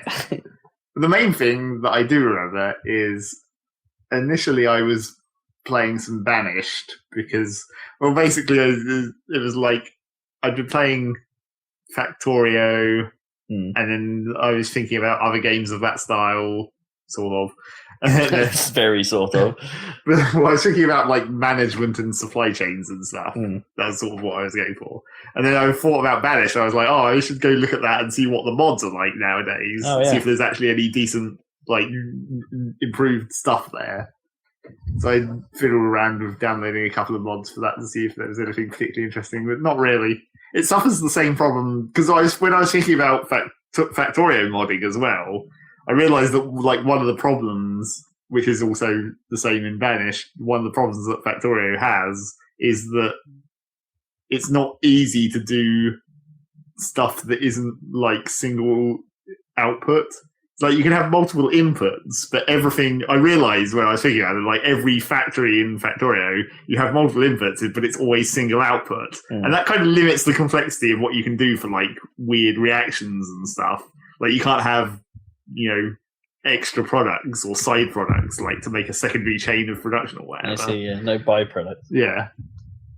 And like Banished is basically the same thing. It's like you have single input, single output, and like the production. As I said when I was talking about Banished the first time, the production chain wasn't that deep originally, and even the modded versions aren't that much better in terms of like that kind of thing. Really, or when I started playing Banished again, there was 2 things that I wanted. One of which I already knew about, which was a mod which had been there since almost the beginning, which was stockpiles that you can set to only accept one kind of material. Okay, yeah. You can't do it for the like storage buildings, which would be like that would help even more. There are like mods that give you specific types of building you can build to store different stuff, but that's not quite the same thing. It's like I just want a generic building that I can toggle. To make sure you don't stockpile your matches next to all this kindling. Yeah, exactly. Basically, stockpile the firewood somewhere else, next to where the houses are, preferably. Not next to where the forest is, because that's not actually that helpful. Yeah, that makes sense. So yeah, I played a bit of that. And then the other thing I was looking for in the mods was like better terrain generation, as I always have in like that kind of game, like Minecraft or whatever. It's like I want it to be less obviously randomly generated. Make the algorithms slightly better so it makes more interesting land formations. I see, yeah. But there isn't really much for that in Banished. There's like one mod that has a bunch of different options, but they're basically, as you can sort of tell when you look at it, but it's basically just like it takes the normal generation and then like multiplies it I see. Or modifies the size of the features. Where it's like when it makes a lake when you have a lake generated in the Banished map, it's always basically a circle and it's just like randomly positioned in the world, and sometimes a river goes through it. And then you can see when it's like, oh, this is the Swamplands map, and it's clearly just like it's just generated 12 or 15 lakes, and it doesn't, because they overlap, it creates the impression of a lot of water. But it's like you can see these very precise circles that are just randomly scattered over the landscape. Yeah, right. Don't forget Banished video up on the Happy Salad. Don't forget this video that's maybe to like a year old or something by now. And it's only in B, the start of B. We're nearly at C. Getting there. Maybe the next video will be C. You can enjoy Rob being confused by why tree trunks are like white and not brown. Birch. Confused with the birch. So after I played that, I was thinking more about similar games, and I significantly considered going back to Settlers 2 again. Oh my goodness. Classic. It's a stalwart. Because I still have that, I still have that version that works installed. It's been a good few years since you've done that. Well, yes. But then when I started thinking about Settlers 2, I was like, the trouble with Settlers 2 is you have to wait like a really long time before replaying it, because really the only good way to play that game is to go through the story missions where you've actually got like a structure. Yeah. Because like the random, where it's sort of just like a map and you just go, that's not actually that interesting because it's not really constrained by anything. Yeah. There's no specific rules of that level that make it a challenge. Yeah. So once I started thinking about, because when I started thinking about it and I realised I could remember what the missions were like I was like, I played it too recently. I can remember all these visions and how it progresses and what you have to do to actually succeed. As the process of remembering it means that you've reset the clock on how long it should be. No, because you forget the remembering part quite quickly. It's because you haven't done it. You've only remembered it. And that's how you do it in school. You learn by doing it over and over, not by being told it over and over. That's fine, yeah, you forget the remembering part. So after I was thinking about Saladcast, then I was thinking about other games of a similar nature, as I said, like Factorio and Banished. And then I eventually remembered that I've always wanted to get back to play Industry Giant 2 again. Yep. Trouble with that game is it doesn't fucking work in modern computers. Not because of Windows. It literally is incompatible with modern graphics cards past like the NVIDIA 6000 series. Oh wow, does it use like direct 2D or whatever that old technology I'm not was, even sure it is direct 2D. I think it's like some weird its own rendering system or something that just is completely incompatible past that old series of graphics cards. Did it weird, because can it not just run in software mode or whatever, which obviously wouldn't tap into the hardware? I don't think it really, because it didn't really have like 3D effects. Well, yeah, it's not 3D graphics. It's all sprite based, so it doesn't. It does. I guess it doesn't really use hardware mode technically. Yeah. It's always software mode, and it's just not the right kind of software mode. Probably is direct 2D or something. Something like that. So yeah, that doesn't fucking work. But there is like one singular patch that some modders made many years ago that fixes it. Trouble with that is the patch only seems to exist on one shitty upload site on the entire internet. Because I was searching for ages trying to, because I went to this one, it's like one crappy bullshit upload website of the classic kind where it's all download buttons all over the goddamn place, all that shit. And I was like, oh fuck. So I started downloading it off there, and it was like, it was all rate limited, so it was going to take a goddamn hour to download 100 megs. But then after I started doing that, for some reason, the download just cut out at some point. I don't know if it was my internet or whether it was just a random occurrence. The download stopped, and then it had a time limit on how often you could start a download. Oh, and I was like, right, well, fuck this site then. So then I spent like a couple of hours Googling around to see if I could find anywhere else, but there's literally nowhere else on the internet that this patch exists. So I was like, well, I guess it's been a couple of hours, so now maybe it'll let me attempt to download the file. And then eventually I got the damn thing. You should find somewhere that you can rehost it. Yeah, exactly. And it was very unhelpful that like the file name was just like NVIDIA Fix. Oh, great. So I mean, surprisingly, if you type the file name like NVIDIA Fix 1.0, that is literally the only result. There's no other games that have ever been patched with a file name called NVIDIA Fix somehow. They probably have slightly more descriptive file names, like for Industry Giant or something. Yeah, I guess. And this patch does do some slightly weird things, like by default the patch is in German, because Industry Giant was quite popular in Germany. Okay. So, like, you can change the in-game language back by just editing an INI file, but the title screen, because it's an image, it just is in German. Right. It's like the name Industry Giant is in German. Oh, what is it in German? Well, it's industry, only it ends with an IE. Industry. And then it's like, I can't remember, I think it's giant. Industry gigantisch. Gigantisch. Not quite gigantish, just giant. And then, so eventually... Giant. If you say it like that, that's great. So once I got that installed and working, then there was one more slight problem to overcome, which is that it does technically run in widescreen resolution, except it doesn't. It's like it runs, but the sprites are stretched horizontally. And I was like, this looks weird. It's playable, but it looks weird. So then eventually I figured out that you can just use the NVIDIA control panel to force it to do GPU scaling and then force it to scale to 4x3 in the middle of the monitor. I was like, that works. So you got it running?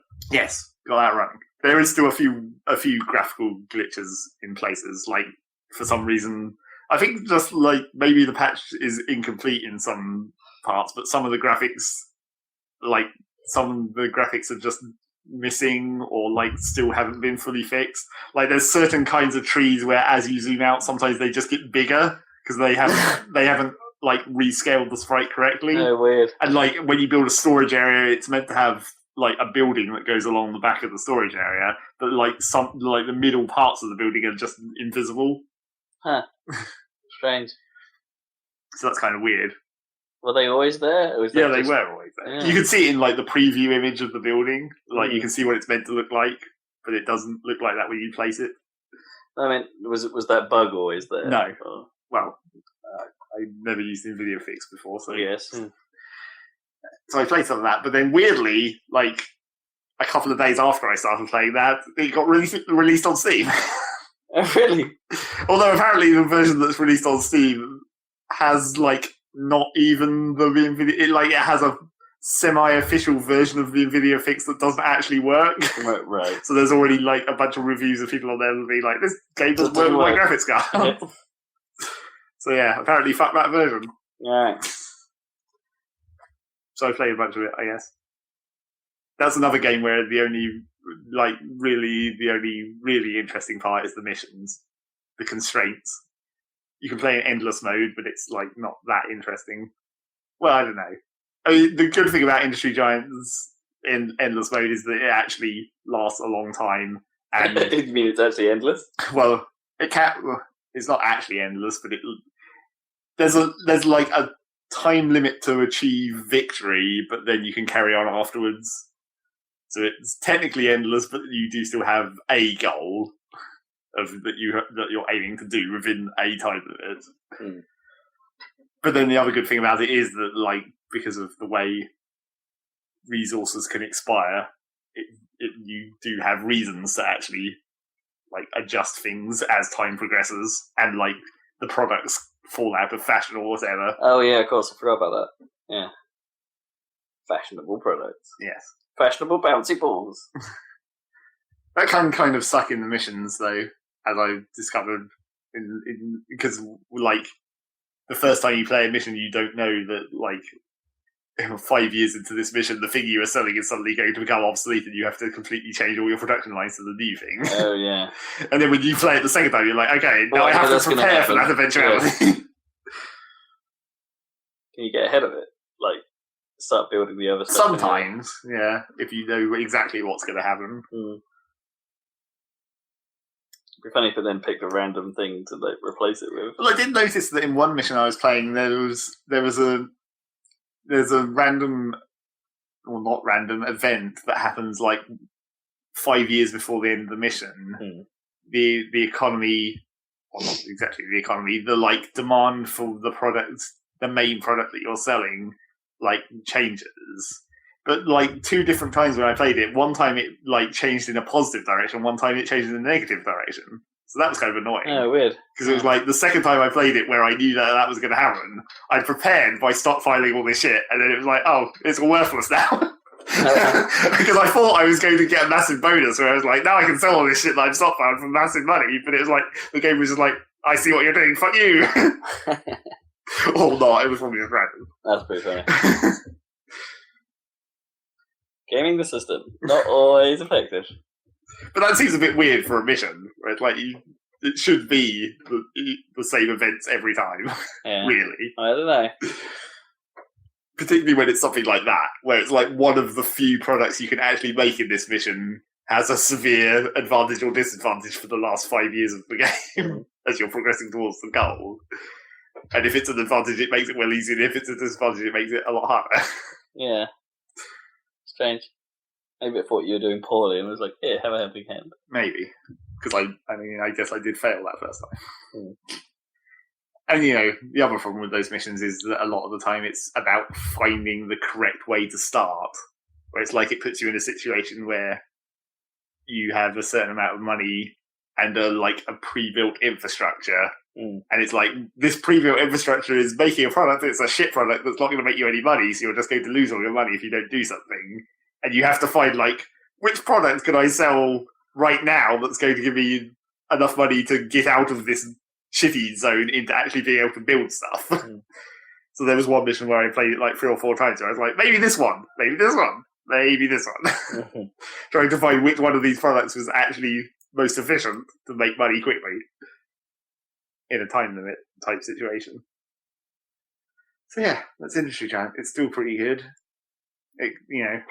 Now you can play it. Yeah, that's a bonus. And it randomly minimizes from time to time for no apparent reason. Okay. It's like the video control panel flashes when it minimizes, but nothing actually. It's happens. Like it just doesn't like it. Okay. It just keeps being annoyed by its presence. Quick, it's not the way it was meant to be played. No, it clearly is not the way it was meant to be played. Dear. So yeah, I'll tell you some random news I saw. Yeah, they're doing like a HD re-release of Constructor. Oh yeah. I think we talked about this a while back. Yeah, did we talk about it? I think we did. Yeah. Okay. Well, anyway, that's all it is. I was that's just actually happening. Why? Yeah. What the hell? Who likes? Who remembers that shit? It was the weirdest bloody game. It's so freaking weird. It's make babies. That game could have been good if they just made it slightly better. Well, the early game was good. Yeah, exactly. But it didn't go anywhere. Well, it wasn't necessarily. It had a problem with like transitions. Yeah. It was like in the early stages of the game, it was fine, but then it kind of got too complicated for its own good, but not complicated enough simultaneously. Yeah, it was interesting enough. Yeah. It's like it tried to be complicated, but it didn't actually have the technical capability to handle it. Where it's just like, this system, you've come up with a good idea, but you just haven't executed it well enough. Yeah. Bit of a shame. I mean, at the time it was somewhat impressive for weird reasons, wasn't it? The fact all those little mini videos and stuff, and all the weird sound effects and stuff. Is like it was going further with that stuff than anyone really had done before. Actually, I guess I think now that I think about it, I guess the actual main problem with it was that the Alarm of Doom, as with many of the games of the time, it just didn't have a good combat system. No, it's like it relied on combat as like one of the obstacles to progress, but it had a really bad combat system, like Settlers do in some ways. Ting, ting, ting, ting. I better crap through my games. Yeah, you should. Real quick. Time to go. Yeah. Go for it, Rob. Let's be fast. Splatoon! It's time for the Splatoon news update, because the big update dropped, which added a ton of stuff. Most importantly, the 40 items of new gear and 2 extra weapons. Cool. And the extra weapons are kind of interesting. The slosher is kind of fun, and then it kind of works very much like a sort of weird arcing shotgun, and that you can fire it quite quick. It's like bang, bang, bang, and then every time you do so, this like big lump of ink comes out in front of you in a sort of arc straight forwards. Creating a sort of death wall in a way, but in a straight line, and it's like, yeah, that's kind of neat. That's kind of new. It's added some interesting wrinkles. I haven't seen many players take to it as perhaps I expected people to. I think everyone gave it a try and said nope, and maybe moved on. But I've seen the occasional player be very effective with it. But maybe it's not as effective in its current form as normal weapons, as pro weapons or something. Right. Yeah. But it's still a nice wrinkle to have. It's still fun. Can be quite fun on the more vertical levels. Which is the exact opposite of the splatling gun, which I think is awful. It's like it handles quite a lot like the sniper rifles in a strange way, in that you have to charge it up before you fire it. And then when you do fire it, like the number of bullets that come out and the damage of those bullets is based on the charge. Which makes it like you just get caught out all the time, because it's like you can't do anything until you've charged it up, and it's like spinning up with the heavy or whatever in TF2, but longer. Yeah, kinda. You can't. But even that, you're still quite good because you've got so much health, haven't you, in TF2 that you'll be able to fight them up. You'll probably be able to survive enough time to get your shots out. Really difficult. I don't get on with it at all. I've seen 1 or 2 players use it pretty well, but difficult weapon to use. And there's been new levels. There's another one released today that I haven't obviously got around to, and I've played all of the ranked modes now. I finally got around to playing the tower control game type, which is crazy. It's pretty good fun. Like the tower is always on the floor pretty much, so you can always swim onto it and stuff like that. It's not like actually hovering above the landscape like I thought it was. So it makes those fights are crazy. It's quite difficult. And they've also added a new ranked game mode called the Rainmaker, where it's basically a fight to get a super weapon into your enemy's base. So this super weapon spawns in the middle of the map, and then you have to fight to break its shield, which is the first thing. So the more one team shoots it, the more the shield turns the color of that team. Cool. And once you get the shield to a certain size, it explodes, creating a rather large shockwave that's supposed to kill any enemy players nearby. So then you can grab the weapon. So there's this nice sort of tussle for picking up the weapon. And then when you pick up the weapon, it's basically an Inkzooka special, but you have to charge it before each shot. So the rest of the team is supposed to guard this player while he tries to make his way basically into the enemy's base and plant it on top of the pedestal. It's really interesting, really difficult. It's really hard to get to grips with because the tactics are very different from what you do with the rest of the game. From the typical game. It's fun. It's fun. I like it a lot. Cool. It's good that they're adding this stuff. Yeah. Yeah, it's just keep it coming, man. There's stuff all the time. Splatoon, keeping it interesting. Keep coming back. Good on them. Moving on, I finished Ori and the Blind Forest. Oh yeah, I really love that game. I thought it was How's the story and stuff? To be honest, the story's a little odd. Okay. Like a little inconsistent. We could go into spoiler territory if you want, and probably not. Like there are elements of it that I'm not 100% sure make a great deal of sense. Yeah. And it was one of those storylines where I sort of ended up going on the internet and going, "Oh, what are the theories behind what just happened? What's the deal?" And it's like some of the theories sound kind of okay, and that it makes sense, but then other aspects, it's just like, well, how the bloody hell does this universe even function? But aren't some of those characters light characters and some of those characters dark characters? And no, this can't work. This can't work. It's one of those kind of the universe seems to screw itself in a weird way. But all of the cutscenes of it, it's a very, very well put together game, and I really enjoyed it. I got to a point where, I was talking about how the mechanics were kind of fighting the visuals. In a way, I got over that at some point, and it didn't really become a problem anymore. Right, okay. I could see through the bloom and all the prettiness to actually, fight properly, I suppose, and do what I needed to do. And but in a weird way, the game actually got easier as it went along. As you unlocked more ways to move about the world and more ways to actually fight, the game got easier, which is strange. It didn't mean I enjoyed it any less. But some of the more, opening, challenging sections weren't quite as challenging later on. The biggest problem I had was trying to do the 100% run in dungeons and stuff like that, and then realizing after you've completed a dungeon or got to a bit that you can't go back from, it's like, no, I can't 100% this because I'll never be able to go back there. And then having to redo that entire section because I conveniently made a save point. Right. Or copied my save file, that kind of stuff. Yeah, convenient. But I thought it was very, very good. It's one of the prettiest games I've played in a long time. With super animation, kind of dark themes in places, and neat. Definitely worth checking out. Finished it in about 8 hours, so there you go. That's how. Given that it's like 15 quid normally, that seems okay. So yeah, Ori and the Blind Forest. Fun game. Check it out on Steam. Oh yeah. Yeah. I suppose one of its biggest problems before I get there are a few sections where it's not 100% clear what it is you have to do.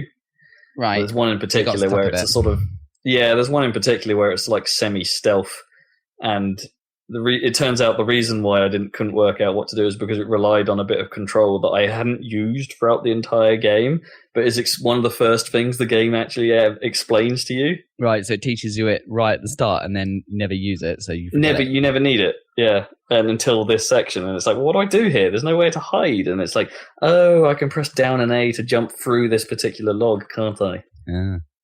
In fact, I didn't figure that out. I failed so many times, and the section was quite long.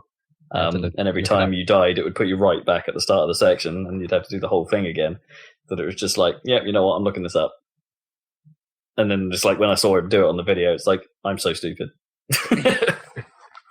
Well, I don't know. I don't think you could be blamed for forgetting that if it never makes you do it. Yeah. Well, there was a couple of sections like that where there was no way you could have known what was going to happen until it happened, and then on your next run you then have to cater for that, right? And then it kills you, and then you move a little bit further, and then something else happens that you weren't necessarily expecting in a sort of, I don't know, very light I want to be the guy sort of way, and it's like, well, I've got to do this whole section again just to get to that bit so I can not screw up because I didn't know that thing was going to happen. And it's like, yeah, those it only does those on the big sort of action scenes, which again look great and are very dramatic and very well presented. But there's just something about the fact that you have to always do them in one go, and the design of what you're actually doing during them isn't exactly well defined. So your ability to do them in one go is probably never going to happen. It's never going to happen that you're going to do one of those sequences on your first try. Mm. Yeah, and the achievements sounded insane because it's like an achievement for going through the entire game without dying, and I died 250 times. No, don't think that's going to happen. Yeah, screw that. But as I say, there's DLC coming, so I want to see what that is. Okay. Yeah. Cool. I want to see what that is, how it fits in. Yeah, will they fit it into the story or add it to the end? Or? I reckon it'll have to be a separate episode. Okay, cool. But yeah, cool game. Enjoyed that a lot. And I suppose there's no need to talk about a great deal else other than I dabbled with the game with gold for this month, which was Metal Gear Solid Ground Zeroes. Oh yeah? Gave that a go? I fucking hate that game. Really? I really hate that game, but I kind of appreciate it. It's the GTA 4 effect. What do you hate about it? That it's a stealth game. Oh, you just don't have the patience for stealth games. Well, no, it's just that it's because it's now all open world. Like predicting it is that much harder. Yeah. And like knowing when someone's going to walk towards you, or when you're suddenly going to get spotted, and when you can do when you can do other items, how you get around certain circumstances. I don't have the patience to try and figure all that out. I mean, Metal Gear Solid 5 will be like that, won't it? Yeah. Absolutely, and I was trying to play it like with the intention of never getting spotted and never raising the alarm.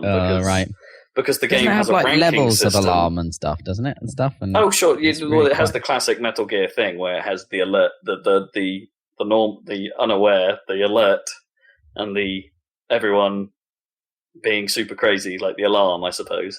If they go into an alerted state, the patterns break effectively, so all the guards go do their own thing and try and investigate what it is where it is you are, and things like that. If they're in, but there's a sort of like an intermediate step as well, where if someone spots something and gets enough time to radio it in or something, might get like a couple of guards might get sent on a different pattern to go check out where you were and things like that, which can sometimes work to your advantage, naturally, because you can use it to draw people to you, but.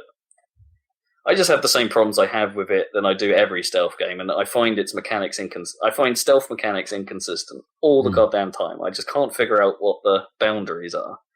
Like, oh, this guy mysterious was able to see me through this wall, whereas the last two guys that came up just totally didn't peek over it. You, yeah, yeah, and I was absolutely fine. It's things like that, and I just get so frustrated with it. And I really, really want to like it because it seems really well made. Like it's a solid. Ground Zeroes is a tiny game. Let's put it that way. You can finish the main mission in probably an hour and a half. It's Diddy, but the presentation is top notch, and it's like, and I want to see more of the Hideo Kojima cutscenes. Those are great, and the Fox engine is pushing some serious power. It's a good looking game. I just don't like playing it at all. They've got on with that gameplay. Oh, it's a shame, isn't it? Yeah. I think it's just it's a certain taste, isn't it? Very much. It's very much love-hate, I think, this thing, and I just really hated it. I kind of don't want to. I kind of see that there's good there, but I just can't do it. I get that with fighting games. I can see that also, I guess. Or whatever. Yeah. but I can't play them because I freaking hate it. Well, I can't play them at the level I want to either. But with fighting games, but at least there's always some enjoyment at the start of them with me, of like getting that, at least learning the systems and then realizing how screwed up the systems are, and then going, nope, I'm never going to be able to do that. Right, and that's when you stop. Yeah. So yeah, Metal Gear. I reckon Phantom Pain will be cool, but having played this, I short of just not caring about it and gunning my way through it, which you can sort of do. I'm not sure I'll ever go into it. It's one of I'd be playing it for the story stuff, and if the rumors about the story stuff being perhaps not as prevalent in this one as they have been in previous Metal Gears, then maybe I'm out. Yeah, makes sense. Well, I never actually, technically I never actually bought into any Metal Gear ever. I always played them on someone else's copy or something like that. I've never actually bought into it anyway, because I've always been unsure about them, and then sort of come away somewhat surprised afterwards. But my thing was that I actually liked stealth games like Splinter Cell or whatever, but I never had a freaking PlayStation, so I never played any Metal Gear. Pretty much. I played through Metal Gear 1, and I skipped 2 and 3, and then went back into 4, and then had a good time with 4. It was all right. I thought the actual gameplay was somewhat flawed, but because the areas were kind of defined and like little small sections, I guess, that you had to work your way through, there was kind of a way of doing them, and once you'd figured that out, it wasn't so bad. But with the open worldness, it's like I don't feel like I can do that. And especially if you're then going through the submissions where they change things, like people will be in a different place, like cameras will be in different locations. You'll be like, you'll run through a section you thought was previously fine, and there'll be a camera you'd never seen before just suddenly go beep beep, and you're like, oh no. And it's like yes, that's on me. I should have perhaps looked around the area again anyway, just to make sure there wasn't anything that I hadn't that had been out of place. But there are times where you're just like, I need to make a move here. I know that area was safe last time. Let's just peg it. Oh, it's not safe. Oh. I couldn't have known that. Yeah. You can't even, that was I guess Metal Gear 4 actually got away with that a little bit, because you could send the little droid out. Right, yeah. And peer around corners and things, and have it scout the area first. Yeah. Which you obviously can't do because of its earlier setting. Yeah, Metal Gear 5 is it's going to be set in the 80s, isn't it? Yeah. Like Afghanistan. Yeah. So yeah, because you're playing Big Boss, aren't you, or whatever? Yeah, you're Big Boss. Yeah. Cool. There is I think I can spoil this because it's not really a proper game. But in one of the missions, you rescue Hideo Kojima. Nice. And he then sits in the menu screen in the chopper with you. The chopper, the helicopter is basically the main menu, and he'll sit in there with you. And if you sit on the mission select screen, Hideo will occasionally reach his hand over and spin the list. Just to annoy you. And just muck up the UI. It's like, oh, that's great. Awesome. As I say, I love the style of it. I love the ridiculous lens flare on everything. Like someone needs to hold up a knife, lens flare. So you need to introduce a character. Let's put his name on screen, covered in lens flare. I love it. It's so stupid. With lens flare. But they're just playing it. Can't play it. There you go. I think that will do me. Fair enough. Do you want to go through Windows 10 experiences? Because I installed it. Should we save this for next time? Because we're running very long. But let's save it for next time. Let's save it for next time. But let me just say one point. So far, I count 2 blue screens of death. So really? I haven't had any of those. I'll keep a running tally of those. Anyway, my current big gripe: sound drivers. Well, I've got graphics driver problems, so... Oh, good. Well, not really. It's like the games work, but I have this thing where I had 3 monitors plugged in before because I plugged my TV in via HDMI or whatever, and I would only use 2 at a time, but I could switch them with software or whatever. You just right-click and go display options and say extend desktop to this display. Oh, sure. But since I installed Windows 10, it won't recognize 3 at once. So literally, if I have all three plugged in, if I unplug one, the other one gets recognised. So now, that's weird. Yeah, it's just fucked. So every time I want to watch TV, I have to like bend down and unplug something. It's really stupid.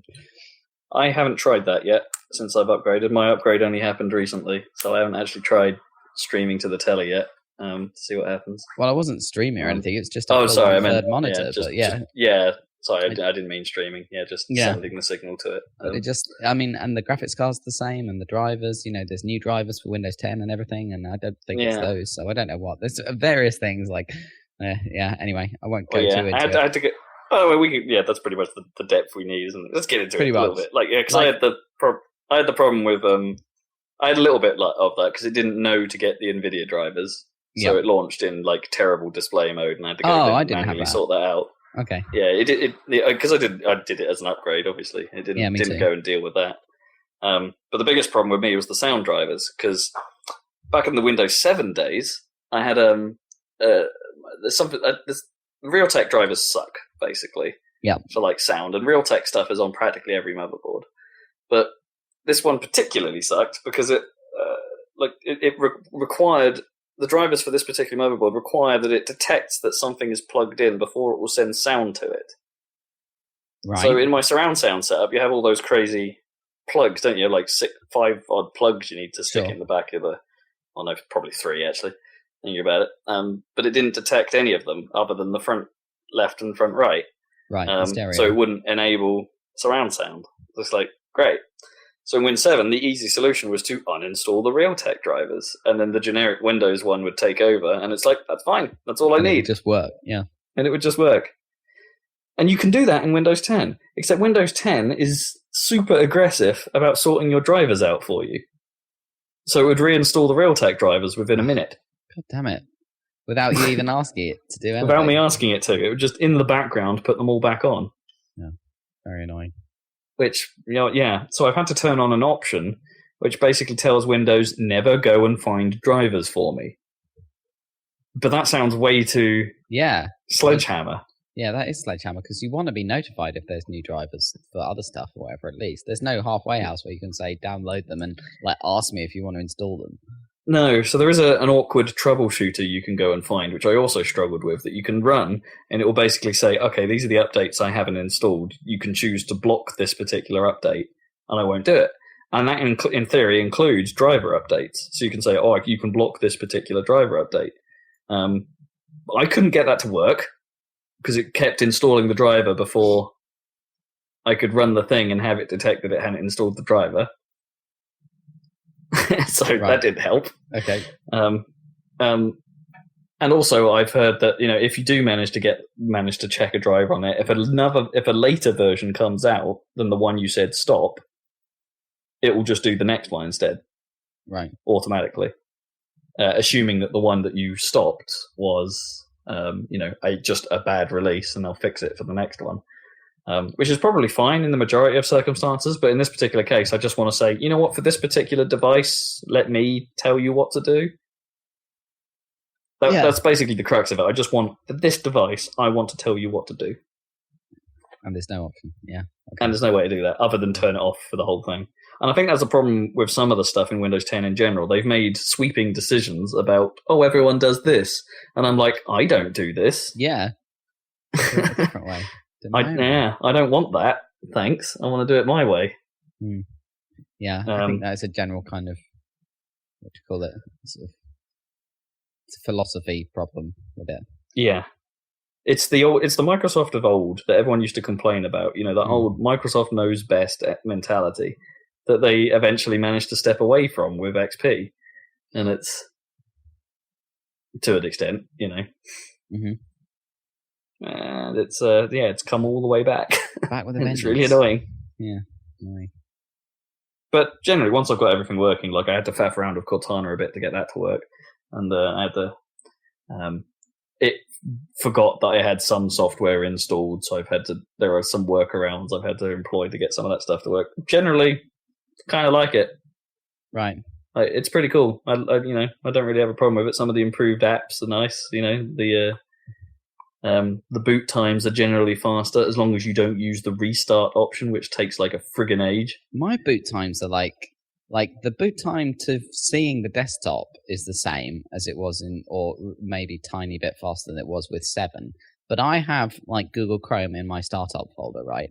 And that is significantly slower to come up than it was on Windows 7. Like it would come up straight away on Windows 7.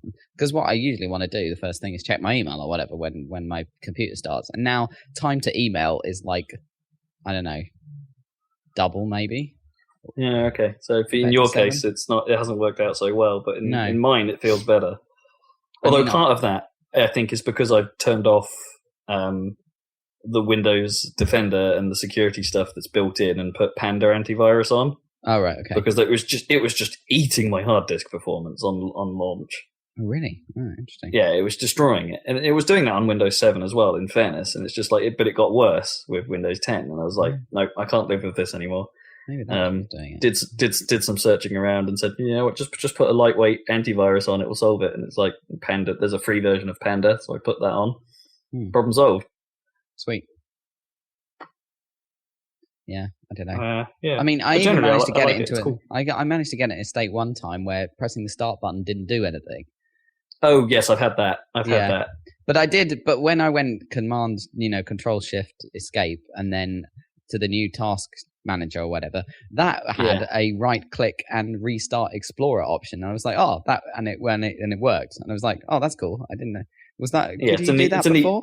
No, I don't know if you could do that in 8, but obviously in 7 and earlier, you could only ever end the process and then try and fudge your way to the run control to try and run it again. And I was like, oh, well, it's fucked, but it's better at getting unfucked. I guess that's good. This was a good user experience of unfucking my busted computer. Yeah. So come back in 2 weeks' time and we find some more stuff that doesn't work. Yeah. So stay tuned for that. I have nearly finished Grand Theft Auto 5 again, so I think I've done the last heist. So I think now it's time for the final mission, I believe. So. And then you'll have to play GTA Online. Oh no. Well, I don't know about that. Maybe I'll give it a try. Apparently, it's quite fun, and there's loads of content for it now. So. Well, yeah, the online heists are the thing, aren't they? Supposedly. Yeah, they're the thing, and they're relatively new. So, because every time you load into the single player game, it's giving you news about what's going on in the online world, and it's like, wow, this game is still a thing. Yep, it's still there. Kind of cool. Wrap it up. Yep, that's it for the Saladcast. Catch us. Sorry, this was a bit of a bumper edition, but we had 3 weeks worth of stuff to get through. I hope you appreciated it. And not really. Well, it was Gamescom. We talked about 1 week of free, and then just ignored the rest. It was Gamescom's fault. And we had to catch up on Gamescom. So yes, we'll catch you in a couple of weeks for more Saladcasts, a bit more regular service. Cheers. Regular service charging after these messages about the train line or something. Or something. Turn that thing off. Bye. Turn it off now. Bye bye.